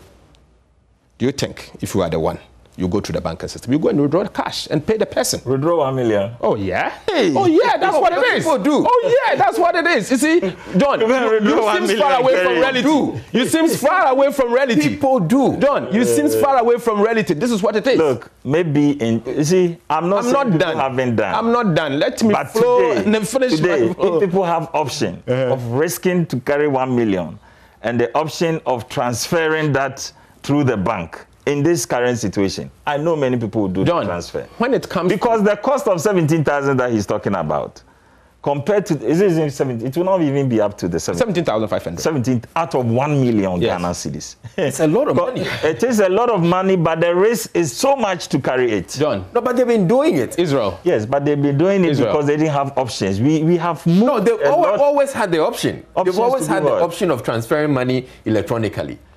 Well, but or cashing the money. But Israel, I'm telling you that let me tell you, this single policy is going to derail the gains of Ghana cedis and wants to carry that money should understand the risk involved. Okay? They are already aware of the risk. I'm not so sure they are aware, but it is now even more riskier to carry cash. So I give you another example. And I will encourage them, even though, and they should be patriotic. If you are in a country that you have been able to raise 1 million Ghana cedis, and you find it difficult as a citizen, You expect government to come and do your rules, but you cannot contribute 17. For transferring my money? Please. That I've paid tax on? But that's the only way government will get the revenue. Tell me one country that does that. Tell me one country. Look, globally. Give me one country that does that. Let's go global. Show me one country. Oh, relax. On a bank transfer. Yes, show me one country. Globally. Look, European regional average for their tax to their revenues is 40%. I am not talking about that. I'm talking about a country that taxes Let's go into it. Transfers. The regional average in West Africa, okay, tax to their revenues is 20-25%. Ghana is doing 12 to 13%. Oh, that is not a comparison I'm talking about. That is the comparison we have to get to. I'm it is being all specific. revenues we are collecting. Look, it is the question he's asking, the specific question, he says, one country that taxes people for transfer. I've just shown him that he should go to Europe. They charge you. What is this? Charge you what? Show me one country. We have internet here. We cannot Google it. Please, show me one country. Which country that transfers is free? Yes. Show me. Show me. No, you pay for you pay. Yes. And even the remittance. Tax. Nobody charges taxes. Nobody charges taxes. The ones they pay, what is it for? Look. No, the bank charges. Israel is their bank charges. So you see, bank charges. Every country decides.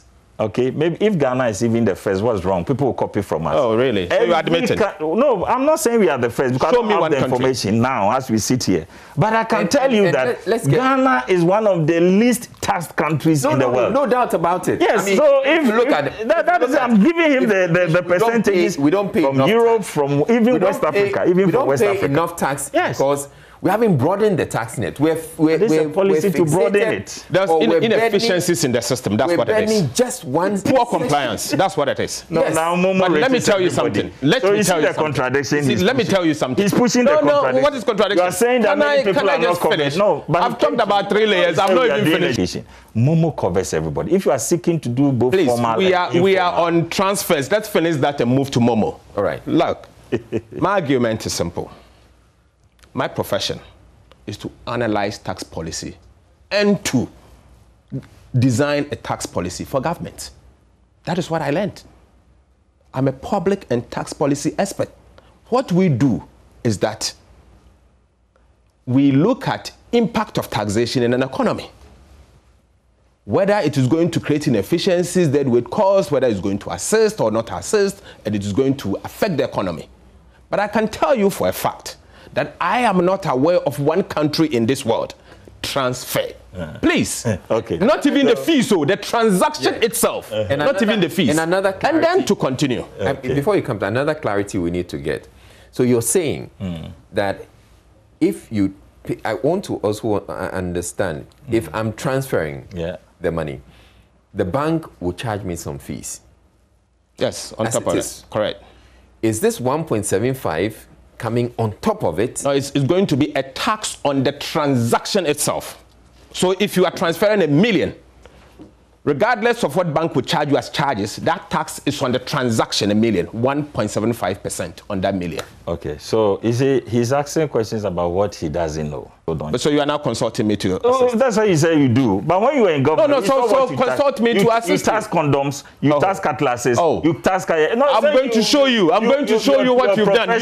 You are actually taxing machete. What's the difference between machete? Where is that? In the benchmark values. In the benchmark values. That's it. Pharmaceuticals, condoms are involved. So you see, what are they tax even condoms, they tax cutlasses, they tax kayaye. In this country, nuisance taxes, we came and removed 17.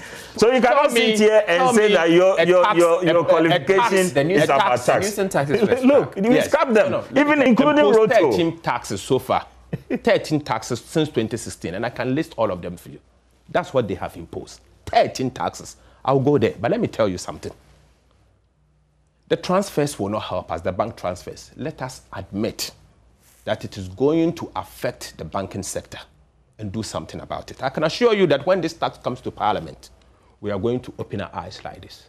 We'll read line by line, and I can actually support it. Now, back to remittance. Back to remittance. Dr. Back to remittance. Yes. He makes this point that, yes, it's going to impose a burden, and it's going to no two ways about that. So is it, you're still working out the details, I understand? Yes. For the implementation. He's giving some advice. I want to think that I've asked him what's his alternative. You see, look, they are always complaining. Can I talk about? We want to hear your alternative because we have come. Yes. So at the meeting, at the, what do you call it, PMS Press, that as a member of the Finance Committee, we see him almost every week and his other colleagues coming to us with a proposal for tax exemption. He knows my positions on... But tax exemption has been captured as one of the revenue measures. Yes. Can I tell you? So it's just repeating himself. So is that your alternative? So you don't want to it's already captured. When you want your alternative to the e-levy. I keep quiet. Don't you don't want me to speak. Tax exemption is already captured. It's already Show me how much in tax exemption that this is. Already captured. This is your budget. Show me where it's captured. This is your budget. Yes, show me where it's captured and how much revenue you are raising from it. It is already captured. This is your budget. Show it to me. Let me go. Show it to me and how much revenue we're talking about. Don't worry. So let me tell you something. Let's go to the revenue measures. Yes, let me tell you something. Okay. Yes, so tell me how much revenue you are getting from it. I'm coming, don't worry. The tax impose electronic transaction, restoration of benchmark, implementation of info platform, impose electronic, review fees and charges, intensify revenue compliance, small scale. So whilst he waits, he goes through it. Let me make this point. This measure is not going to help us. The bank transfer tax is not acceptable. The other one we should be worried about has to do with the remittances. So if But the bank transfer tax, yes, so that we maybe reduce the burden. Yes. On the people. Yes. The tax itself. Yes. You see, the tax itself. You see, what other countries do in a situation like that is to tax the fees that the banks are collecting. Okay. That's the best practice, not the transaction. Nobody does the transaction. I've seen so many examples across the world. I did some work with OECD, and clearly, so many countries in the world has taxes the fees that the banks are actually getting globally. That taxes what we call the transaction itself, to the extent that you are taking 1.75%. So it's here. Tell me. Tax exemptions. Yes, tell me how much you Mr. Speaker. Yes. No, it's important. Tell us. Relax. Yes. Paragraph 320, yes. Tax exemptions. After undergoing several reviews, the exemptions bill has been completed and laid before Parliament. Mm-hmm. We hope to work with this House for final passage and implementation in 2022. Why are you laughing? You've said that. Why are you laughing? Why are you laughing? You said it was not in. Let me tell you something. You said it was not in. I'm saying it's been captured in the budget. That is why I have a problem. I was actually hoping to hear that we're going to save so much. Exactly my point. But you have not even finished the bill. Why are you going into saving so much? So the important thing is that what he's proposing is already captured to be implemented in we are aware that. So what is his problem? And he knows we have laid it in Parliament. That's his problem. He doesn't want me to speak. No, why don't I want you to speak? You know that it is captured. My alternative, he won't even like to said it was not in. I have shown you the paragraph. He's not ready to Paragraph 3. Let me tell you, this is empty and hollow. Frankly, this is empty and hollow. I'm also anticipating that this is empty and hollow. This is not what we expect. A quantum of... this is empty and hollow. Government is not committed. Government is fully committed. It is going to be implemented in 2022. The bill is saying... So tell him he should give us an alternative. I'm still waiting for his alternative. I have given you alternative. You don't have an alternative. So you're not talking about already captured. Probably you did not hear. Is that his alternative? Whilst you were going through. Wow. You did not hear. You did not hear what I'm talking about. No. Tax exemption is not an alternative. But we have already captured that. So he won't. How is that his alternative? Whilst you were going through, let me tell you something. He pointed to the fact that instead of taxing the transfer, we should tax the fees. So the bank is going to charge maybe 1% for transferring the money. Let's tax the 1% that they are getting. Well, like you said, we are now going to put the policy in terms of details for implementation. So that could... If at the end of the day, the experts that we work with, technical team, government is not blind to people's opinion. If it's a good suggestion and we have to consider, why not? We will look at it. But that's what I'm saying. We should talk on alternatives. Please, you shouldn't tell us this is that. We have no difficulties. But we want to hear them. What are the alternatives? I acknowledge that. I acknowledge that. And I'm happy he's saying this. Why not? But you see, it's a good we don't idea, design a tax policy like this. You don't go to the public first before you go and tidy up. In fact, you tidy up through consultation before you come to the public. Right. That is what you design. But when That's does the way consultation end? But you see, when does consultation end? Okay. The act has not been done. The key point I'm talking about tax exemption, let me conclude on, Give us the alternative. We want to hear you. For me, it is one single measure. If government commits to do, we can easily get back 5 to 6 billion Ghana cedis. I tell you why. It's captured. But you won't let me finish. I'm talking. You won't let me even land. Okay, that's my frustration. Of course, continue. Yes, you don't want me to land. But you are we are having. Being a strong politician doesn't mean I should keep quiet or interrupt me. You should be used to he does interrupt me. I don't do that. Okay, so today he's not doing that. Yeah, today he's not doing it. It's not my nature. Okay. I don't do that. Oh, to interrupt. Yeah, I don't interrupt. Okay. So my point is this. The low-hanging fruits around. First one is tax exemption. Every year, the tax exemption that we give out is between 5 to 6 billion. It is going to grow to a possible 7 billion. He knows my position on this. I have said it is wrong for government of Ghana to grant some of these exemptions to the multinational companies and big companies. That comes into our economy, do business, get tax exemption, and repatriate the money away.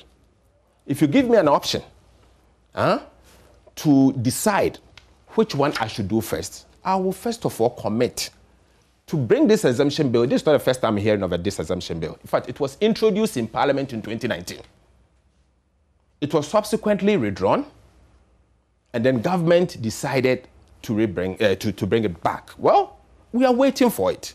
I would be happy if this exemption bill, government is committed to this exemption. Right. And in fact, what I want this government to do is that they should encourage us from Parliament or work with us to push this bill so that we can pass it even before we rise. Of course. Because that is the low-hanging fruit. If you give me an option between the tax exemption bill and the, what do you call it? There's no option. It's captured. But I have not seen the impact of that tax you are talking about.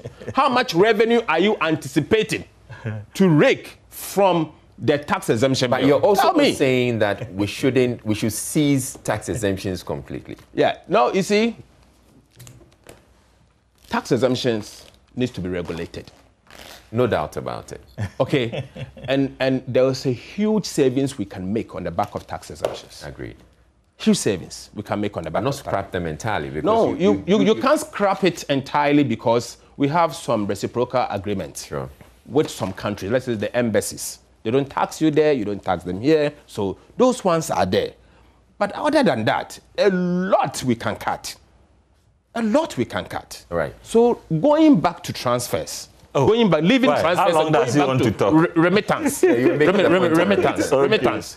Because he interrupted me so much. Okay, I've remittance. My time. Add it. Remittance. Yeah. You are saying that the old lady in my constituency, living in her wife's hometown, who has a daughter or a son living abroad, anytime that person remits that money home for housekeeping, chop money. In fact, for medical bills, that old lady is going to pay remittance tax on it. No, that is what he's saying. So it's not the sender is not the one going to pay. He said the one that is receiving will be the one paying. Look, what is this? The receiver, knowing that this is what is going to happen, will tell the son that if you are sending me 100 or 1,000 CDs, please make it 107. Put the tax on it so that I'll get there. It depends on what that sender will have. And it depends on his pocket. You see, because maybe he doesn't have that money. He has the quantum the quantum amount that he has is what he's sending home. Okay. Something. So let's come into that. I'll let you come. But the remitters. One thing though, that once I heard about this thing, I thought was quite smart. There's a lot of 419 money circulating in the system, and I see government using this as a way to also tax some of that 419 money. Is that the case? That's something. As for illegal money, it's not part of our policy. No, but the people are transferring the money in the system anyway. That's not the basis for our tax. Let me ask him. But you will take the money. We will take the money. But it's not about illegality. But you appreciate that. No, let's not discuss illegality here. What I'm saying is that he talks about remittance. Ask those who are remitting whether the countries where they are remitting from, they are not paying something to government. They will. They will, and they appreciate. In fact, if you talk to Ghanaians abroad, and I told you we did a lot of research before we came to this. We're taxing the bogus. They are happy to contribute, okay, to the nation building of Ghana. And they know that Ghana, when it comes to revenue collection, we are not doing enough. They know how much taxes they are paying in those countries. And anytime they remit to Ghana, they see how we are almost not taxing anything. This is 1.75% of the, it's not even on the remitter. But the same people, you also appreciate that. You also look at the way we're spending, the waste in the system, and they're not happy about the waste. Yes, that 100%, we all agree to improve on efficiency and all that, that we cannot run away from. But the principle of helping government to raise revenue, to be able to attend to the various expenditure expectations, they are happy to contribute. And I am pleading with my brother. He needs schools. He knows he's my in-law. I go to where he is. Look, they rose to Enyandenchra on that river, that bridge. We have to reconstruct it. How much is? How are we going to do that? How much is government? We need to raise this money. The money says we are not raising. To raise from this e-levy? The e-levy. Oh, he knows it. No, you are the minister of finance. Announce it for me. You know it. How should I be the one to announce it? You know your money. How much are you hoping to raise from? Well, I think it's about, is it 15 billion or something? The government is going to take, for this e-levy, 6.9 billion. 6.9 billion. Okay. You can find it. I haven't checked the exact figure. 6.9 billion. But it's quite substantial. That's what the government is going to take. But you see, the problem with me on the concerns I have on the transfers is simple. We have Ghanaians out there. We know their contribution to the economy through remittance. Yes, they are happy and we to all help. know what remittance does to our economy. Yeah. Shore up our reserves and help so much. My major concern is that those people that are sending money home for the purposes of building for them, doing some investment home, they are the same people that are sending the money and they are the same people receiving it, obviously, here. It's because it's going into their investment. If they find a way and get to realize that government is taxing them, if you are not careful, those transactions will go underground. How? In the sense that instead of transferring it will go through black marketing. Yeah. Or they'll find somebody, they'll give the money. Yeah, that's what I meant. The money to a relative or friend. A friend somewhere will give me here, and then. And he said, "Do it Momo for me, right?" Yes, no Momo. They have a way. They have a way. You see, you have traders. You have traders. In the end, you say, "Oh, do it Momo for me. I'm in the village." So we will still find him to So that is where I have a problem. All right. So it is not going to help. And when you design a tax policy, you have to look at all of this. Ask yourself the difficult questions and then answer. So it's not going to help. There are some realities of difficulties that no matter what you put your tax on, people can raise issues. That's why I've been on him to give us alternatives, okay?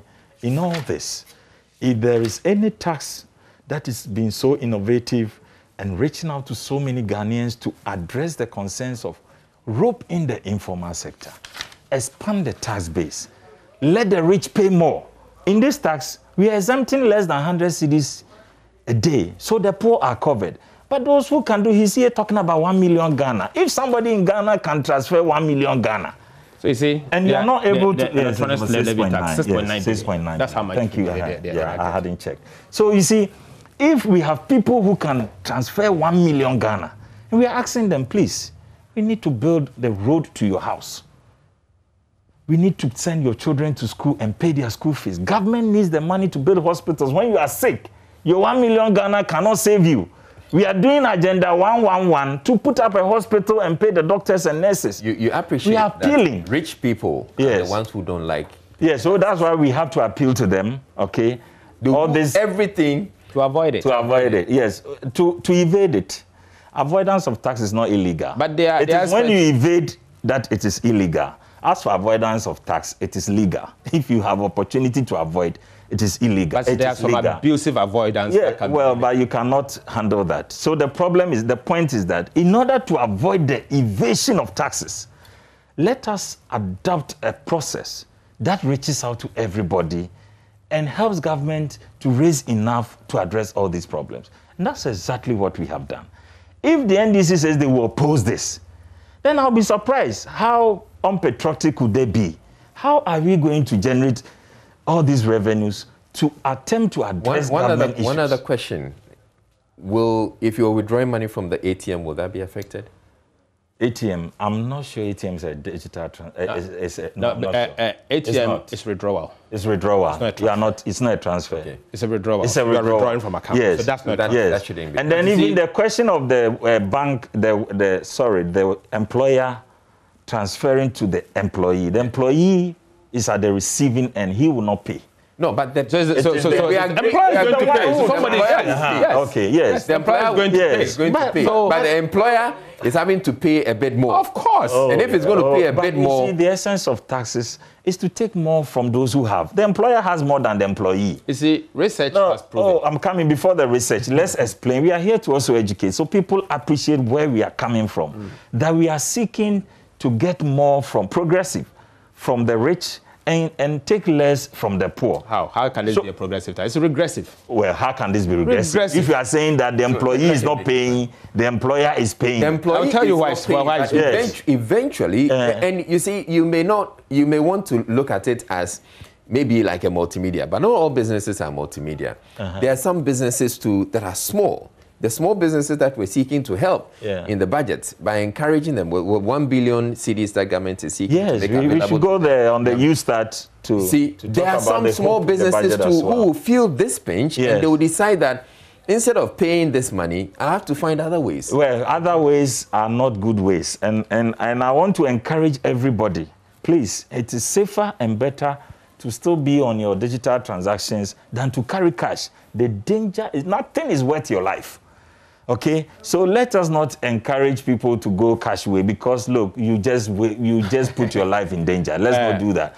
And we understand the difficulties that this policy may bring. But like I've asked you, is there anywhere in the world where a government tax policy has not brought burden on people? But we all do that because our collective responsibility as citizens to build Ghana. We have to build our nation, and the monies we get elsewhere, it is contribution of taxes from their citizens that they give to us, either in loans or in grants. So we should be bold to say that we will build our country. This is our also big contribution. Even if it is hard, it's our bigger contribution. One other thing that has come up in the budget, which I'd want us to look at. We've not exhausted this point. Let me make my point. I'm not even talk about the You did all your trade wages. No, that is... I'm not done. Let me finish. Okay.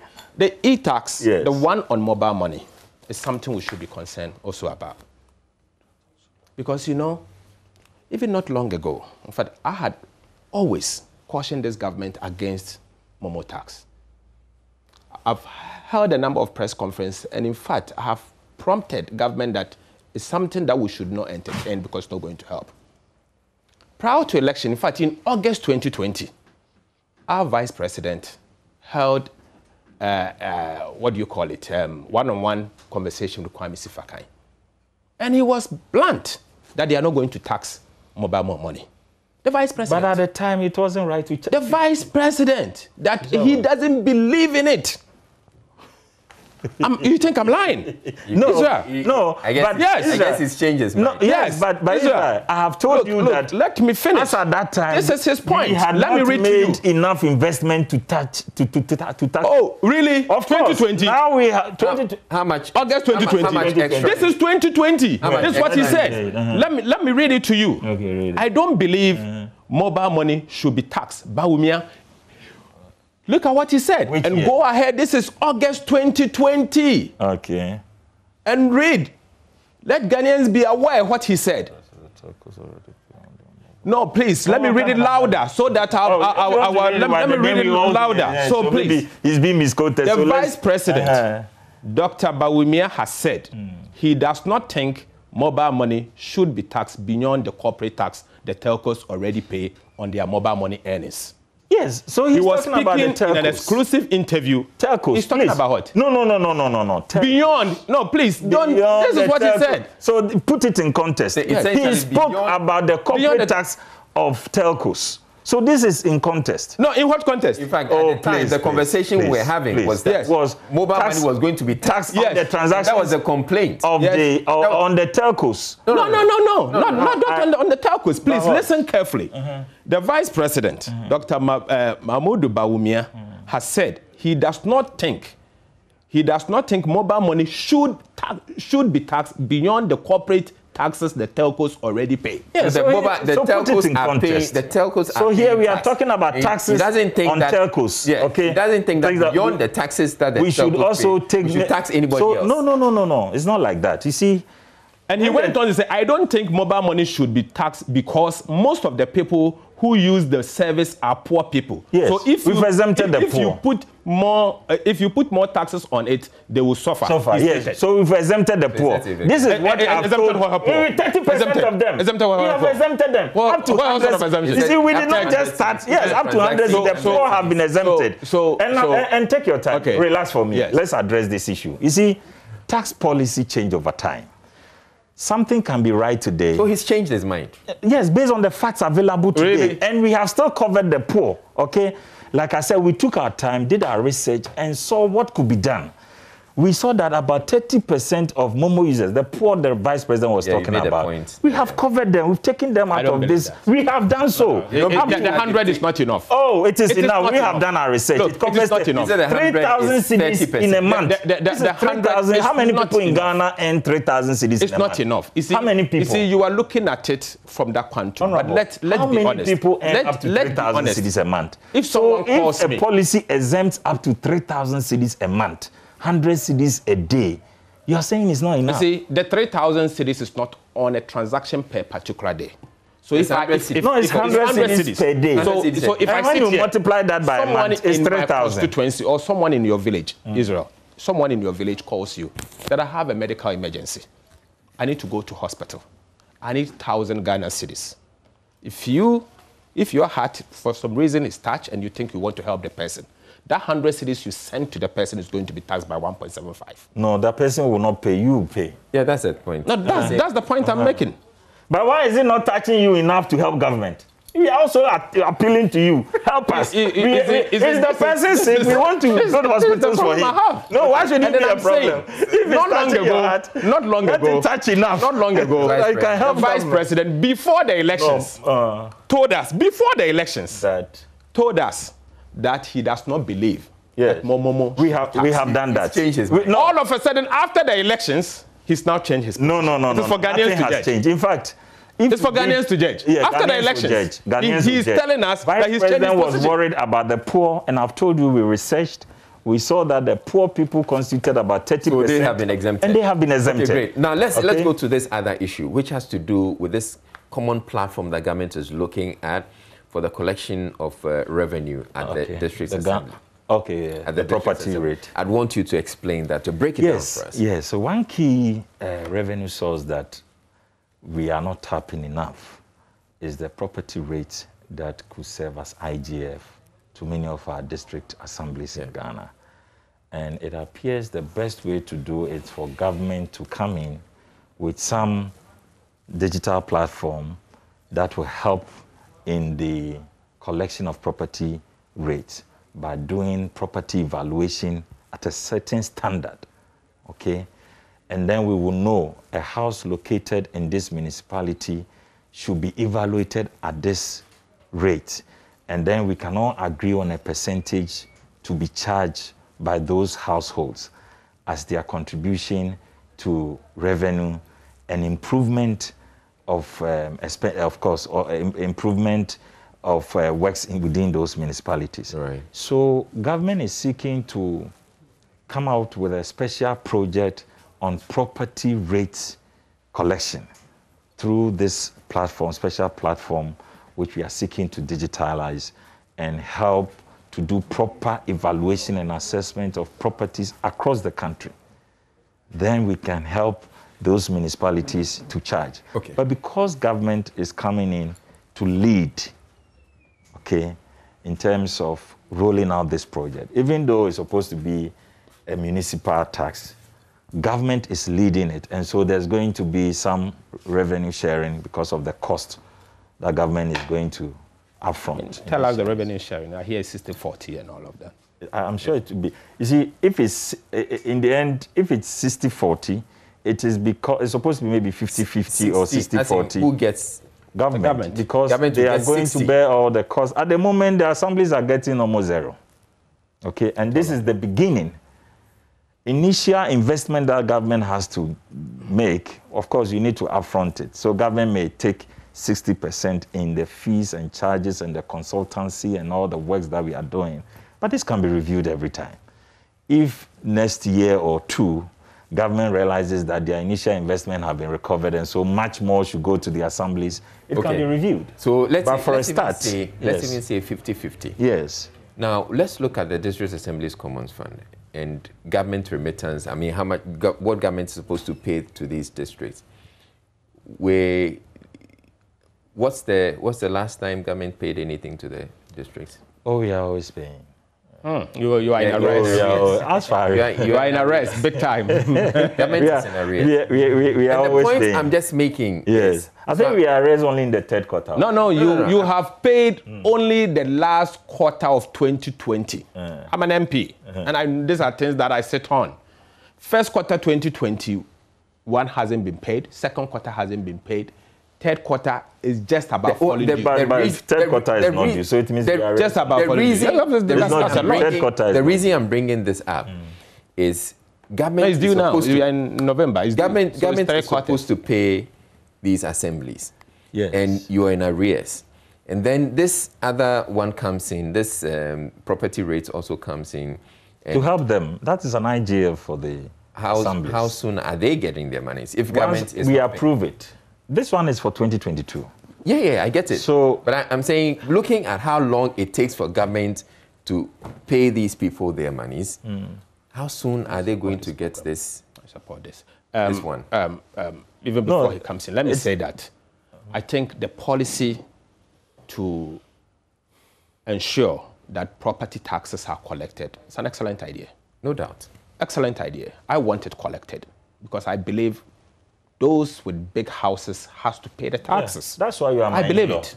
I believe it, and I'm fair. I mean, what is right is right. What is wrong is wrong.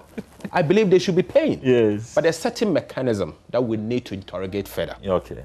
One, Greater Accra, Greater Kumasi, Takoradi, let's say Tamale, municipals, and then Koforidua, Cape Coast. Those key communities or big cities, municipal assemblies, I don't even believe that we should give them common fund. I think what we should do is for us to encourage them to be able to collect the property rate in a way that they can use it to develop the area. The key mechanism that I want to interrogate is that I understand that a private company is the one going to collect this. I want to know the cost of the private company. Yeah. I want to know how much they are retaining. I want to understand why government is deciding after taking a percentage, why they also want to take 60% at the center and to give 40% only to the district assembly. I want to hear from them that some district, deprived communities, that the district assembly more or less, the major sources of their income, of their revenue, IGF, is the property rate, like a Jumako and Yanesiam district assembly. I want to see them exempted. So that the district assembly should be the one and rather help them to be able to collect those taxes. But the idea itself is a noble one. I agree. Let's hear from you. I am a #1 supporter of decentralization. I believe in empowerment of the assemblies. Okay. Unfortunately, as it is now, they are zero. Almost even all those major municipalities he mentioned, go and check their IGF in terms of property rate. They are not performing. And to correct that, you need to start from a certain position.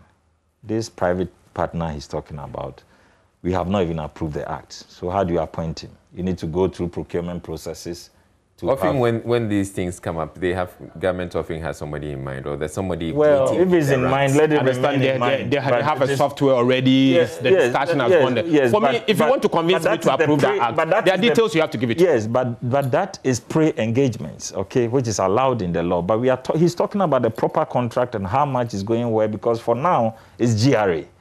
In terms of the policy planning, it is GRA supposed to play that role. So if GRA wants to outsource, that if he wants to know the percentage GRA charges for their role, that one is already in the law. But if GRA is seeking to outsource that particular duty, it has to go through procurement processes, which he knows that is not yet time. So I cannot sit here and give figures. So let's relax. The thing will come to him. He's part of he's the ranking on finance committee. I will take it to him anyway. So you will see it. Yeah, but let's not go ahead of ourselves. I'm only cautioning you. I'm happy that at least we agree that as a country, something has to be done about property rate collection. No two ways about that. And then in future, much more should go to the district assemblies level.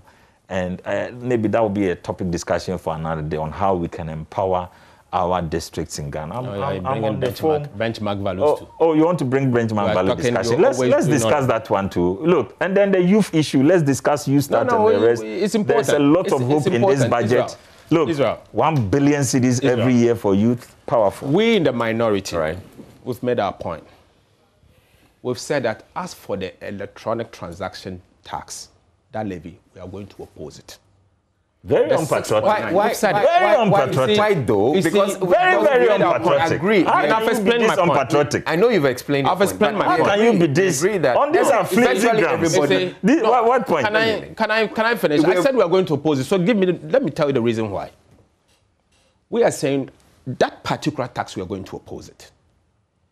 We are asking government to rather expedite action on the exemption bill. It's in your hands now. It's in Parliament. No, so you have to come quickly for us to deal with it. And then we believe Parliament. that 6.9 billion that they want to rake in, the exemption bills can give them that money. We'll work with them. Exemption bill help them. Is already captured in the budget. No, that's why you are already show me. Captured in the budget. I showed you how much. Not where you showed me. I also and then show me where the exemption bill. How much money? Yeah, how much money? How much money? I've not passed the act. The one I showed you, I gave you the money. Yeah. Show me the money. How much you are getting? I'm saying that it is the amount is not in 2020. Okay. Brother, you work at the Ministry of Finance. You know that is the fiscal table. That's where the money is. So show me where the money is. Relax. It is here. No, what is there? We've gone over this already. If it is there, then it's enough. It What is enough? That we are going to implement it in 2022, and it's already captured in the fiscal. So how much are you going to make? Look, what's the fiscal when impact? he asked me about how much on E-levy, I told him I haven't checked the figures on the specific in terms of contribution. I was honest. Brother, I've read this budget 3 times already. And he even showed me. Look, you have read only 3 times. Okay, I have read it several times. And I'm telling you that I have not. This government has not quantified the tax exemption. What he's asking us to do is already captured. It's here to be implemented in 2022. It's already captured. So he should tell us a new thing that we haven't. I'm sure you'd appreciate. He should tell us a new thing. You say that the minority is going to oppose it. Very unpatriotic. This clearly broadens. Very unpatriotic. It? Even though, yes, it will impose some incidents, a bit more burden on particular people, which government is saying that there's something that they're looking at. That should. You see, being patriotic, or patriotism is indeed when at any point in time you see a particular policy is going to affect the living standard of the people you oppose it. Which living standard? You are opposing 6 billion revenue please, coming. Can I just talk? And you think can I just patriotic. talk? So you don't want me to speak? Okay, continue talking. Okay. So it's my turn. What is important for us to understand is that Ghanaians are already complaining. Ekrumah already. Businesses are struggling. This your policy is going to collapse the banking sector. Remittances are going to be taxed. Collapse the mobile money. You are taxing it. The banks. We are telling you going forward that there's an option somewhere. Go and take it. That option is already captured. We are going to help you. It's already captured. Help you by ensuring that the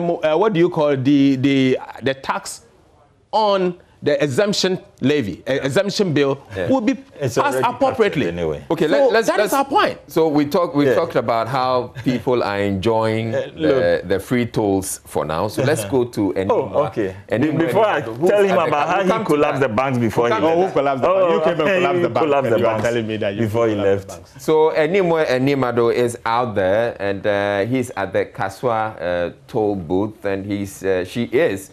In a show, we're going to be telling us how the people there, the motorists who are using that road, are excited about, I want to believe that they'll be excited that they're not having to pay tolls, and how that is impacting on the traffic situation. And another thing that government talked about, which is laudable, is the fact that there's a lot of pollution that happens around that area because the vehicles in that congestion, there's a lot of emission. So for those communities, and so those communities are also going to be spared the emissions that happen in around these toll booths. So Nimwa, what can you report? Taxes at the tolls, no more collection of money at the tolls. You don't have to pay the usual 50 pesos or 1 CD at the tolls to be able to get through. And so you can see that traffic is moving so freely this morning. What's really funny though is there's some people who perhaps may have missed the budget and so are still sticking out their hands to try and pay the toll operators, the non-existent toll operators who this morning are not at post. That's been quite funny to see. But on the large, people are just driving through. A lot of cars are honking when other cars slow down. Perhaps those who don't know that they're not meant to stop and give money anymore. So this is the scene from Kaswa this morning. Free flow of traffic and an almost celebratory mode, especially from the Chocho drivers who, well, they don't have to pay money anymore, do they? So that's what's happening here. On the other side, though, the usual crowd of hawkers can't really be found. If you look around, you notice that there's normally quite a good number of people who are selling, you know, drinks, bread, all sorts of things, plantain chips. We can't really find them this morning because the traffic is moving, so there's nobody to sell to really. But on the other side of the road, those who have mounted stands, so those who are selling bread and drinks and have tables, are at post. However, you would observe that actually people are not stopping to buy those things because we do a lot of convenience shopping, and so it's not convenient anymore to actually stop. We're going to go over to some of those who are selling by the roadside and talk to them because obviously their business are going to be affected. They're not going to have as many customers because the traffic is flowing. Another question that comes up is that, is this going to generally decrease the amount of traffic on this road? So when we were driving and coming, there was still a little bit of traffic at Weja. I'm going to Malam. And for a long time, we've blamed that on the toll booth. But this morning, we're finding out that actually that traffic has nothing to do with the toll booth. And so we'll see if maybe as the days go by, that traffic will ease and this road will become a road that you can basically just drive in. But for this morning, I think that most passengers are quite happy to not have to deal with the traffic. For the traders, though, it's a completely different story.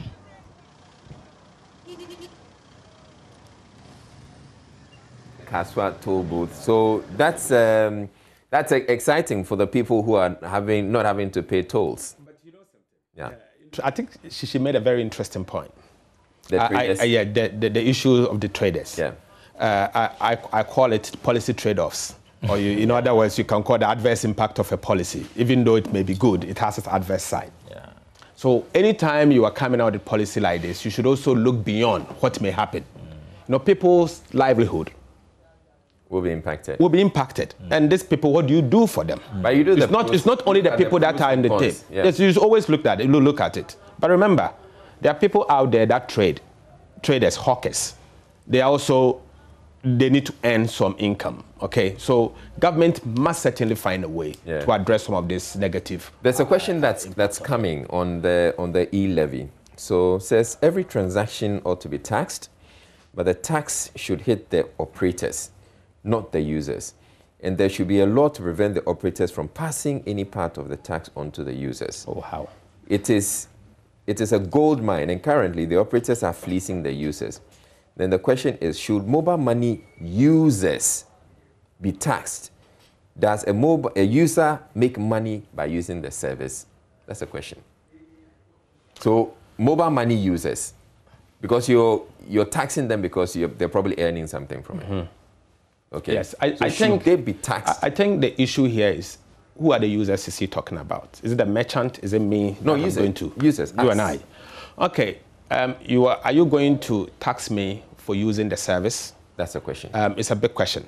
Remember that I am already paying a fee. In itself, it's a charge. It manifests in a way as taxes. And the entire value chain is 1 cedi. It's 1%.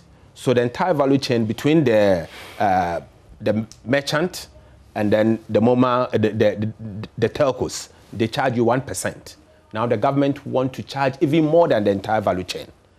My concern is that going forward, I would like to encourage government rather to ensure they tax the profits that the telcos make or the merchant that makes. I would have thought that would be the policy. And clearly, if that was the policy, we would have supported it. In the sense that you are taxing the profits, because the merchant are also making profits. Or maybe they need to pay. So in other words, the fees. Yes. The fees that they're going to get. So if the merchant is going to get 1%, then you can even decide to even get 100% of the 1%. Israel, you see, as a country, we always have to make choices. Nobody will build this country for us. And he clearly, as he sits here, he knows. And for the first time after a budget, I haven't heard my senior brother talking about fiscals and government's clear determination to bring fiscal consolidation and debt sustainability into the country. Check the budget. We have been able to reduce our budget deficit 15% in 2020, 12.1 in 2020. This is above the budget reporting. And now we are targeting 7.4%. So he doesn't talk about it. Oh, in 2022, we are there. posting a positive primary balance, which shows that debt sustainability is on course. We are seeking to close the gap and ensure that even before the 2024, we'll get back to the fiscal responsibility threshold of 5%. Right. That is a good thing to do. How do you achieve this? These are some of the sacrifices that we all as a country have to make. And when we say that, and saying about how the telcos are making and how we charge telcos and leave every Ghanaian out, how do we build this country? I'll take that as your final comments. On the issue of the fiscals, yeah. I have a big doubt, and I'm not alone in having the doubt. This budget has said to us that they are going to move the tax total revenue from 16% to 20% of GDP in 1 year, 4 percentage points, tax revenue of 37 billion Ghana cedis. They went further to say that by the end of the year, they will collect 55 billion Ghana cedis. Granted that you can be able to collect the 55 billion.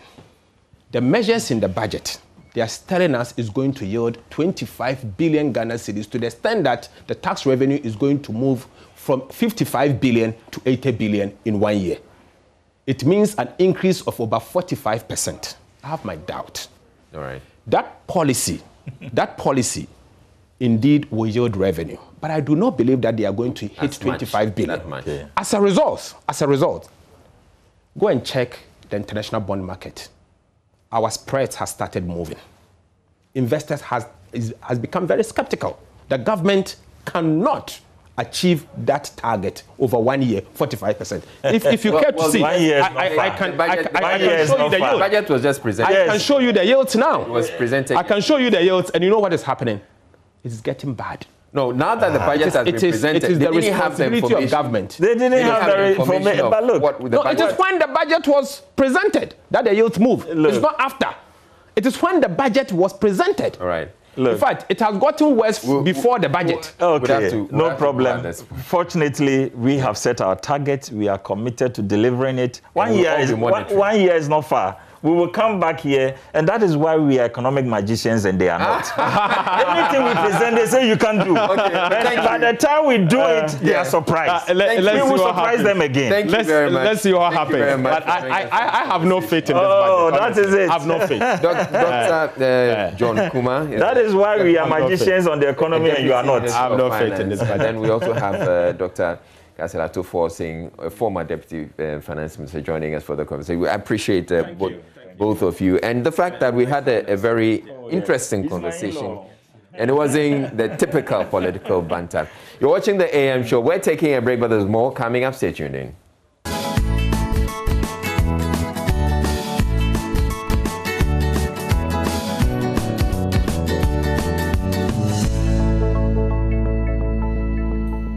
All right, you're still here on the AM show. And Promasido is organizing the Ongalicious Ghana Cooks. Sandra Anoff, Assistant Brands Executive from Promasido Ghana, she's here in the studio with us to tell us all about it. Good morning to you, Sandra.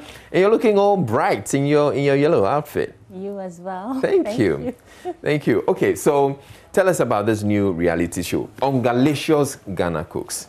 Okay, so this is not the first of its kind, actually. We've had Ongalicious Ghana Cooks for the past years, starting 2015, and we've had like 3 seasons already, and this is the 4th season we are having. Okay, so this is something that has been going on for a while. The main objective of this show is to empower aspiring chefs. You know, if you're a cooking enthusiast or if you have the passion for cooking and you want to start your own culinary business, this is for you. This show is for you. Okay, so this has been going on for some time now. How has the build-up to the 12 finalists? Okay, it was quite a tough journey. Okay. It was a simple process. You get a team of 2, family of course, either friends or a family, a team of 2, a cook and a helping hand.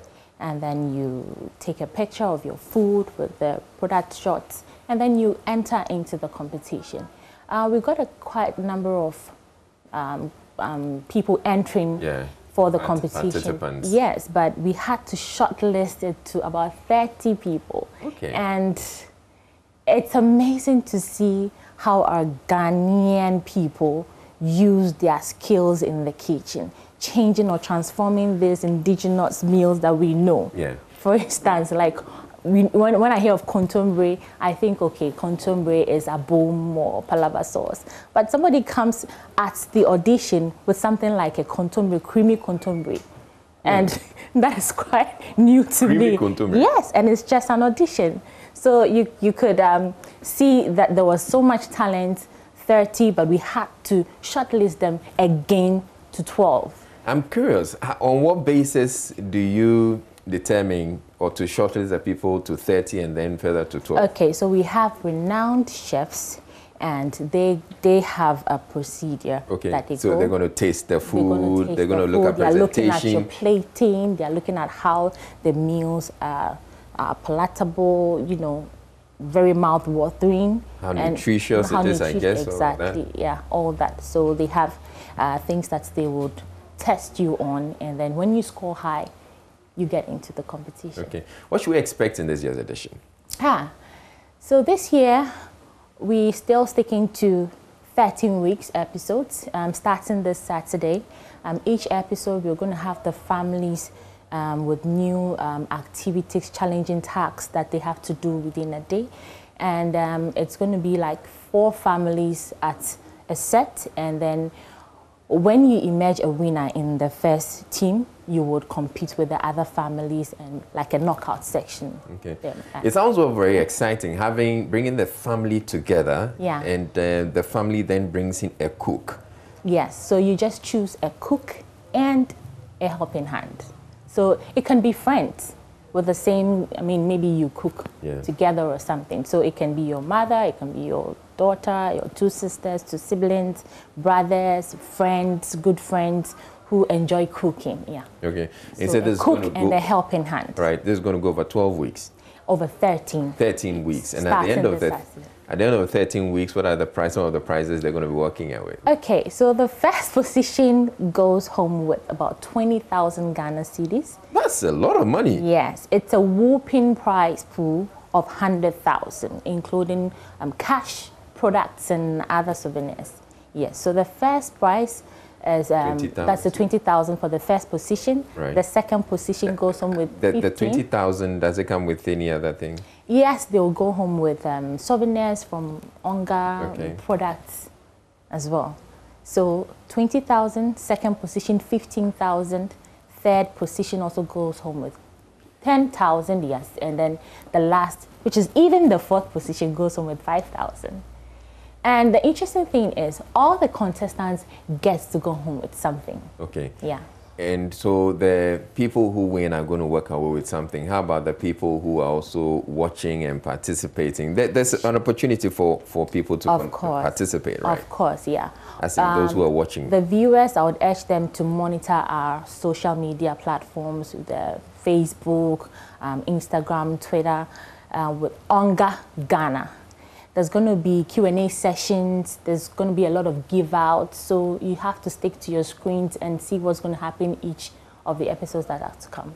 And what is new for Onga? Onga. Okay, so we introduced our Onga stew and Onga beef tablets this year. It's quite new. And we'll continue to support our trade partners with BTL activities. And yeah. We always end the year in a very grand style, and so we would stick to what we do best.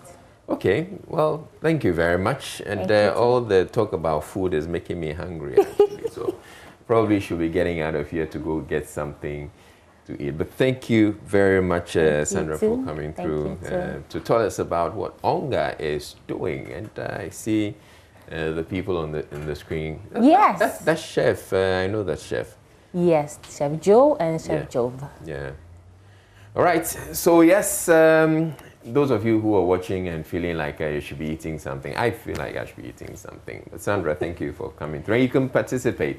Get onto their pages, their social media pages. Well, what are the names for your pages? It's Onga Ghana. Onga Ghana. Same name for Instagram, same name for Facebook and Twitter. Okay. Onga Ghana. Right, so check them out. Onga Ghana on Facebook, on Twitter, and on Instagram, and get to participate. We're taking a break here on the AM show. We'll be back with you in a bit. Stay tuned in. Thank you.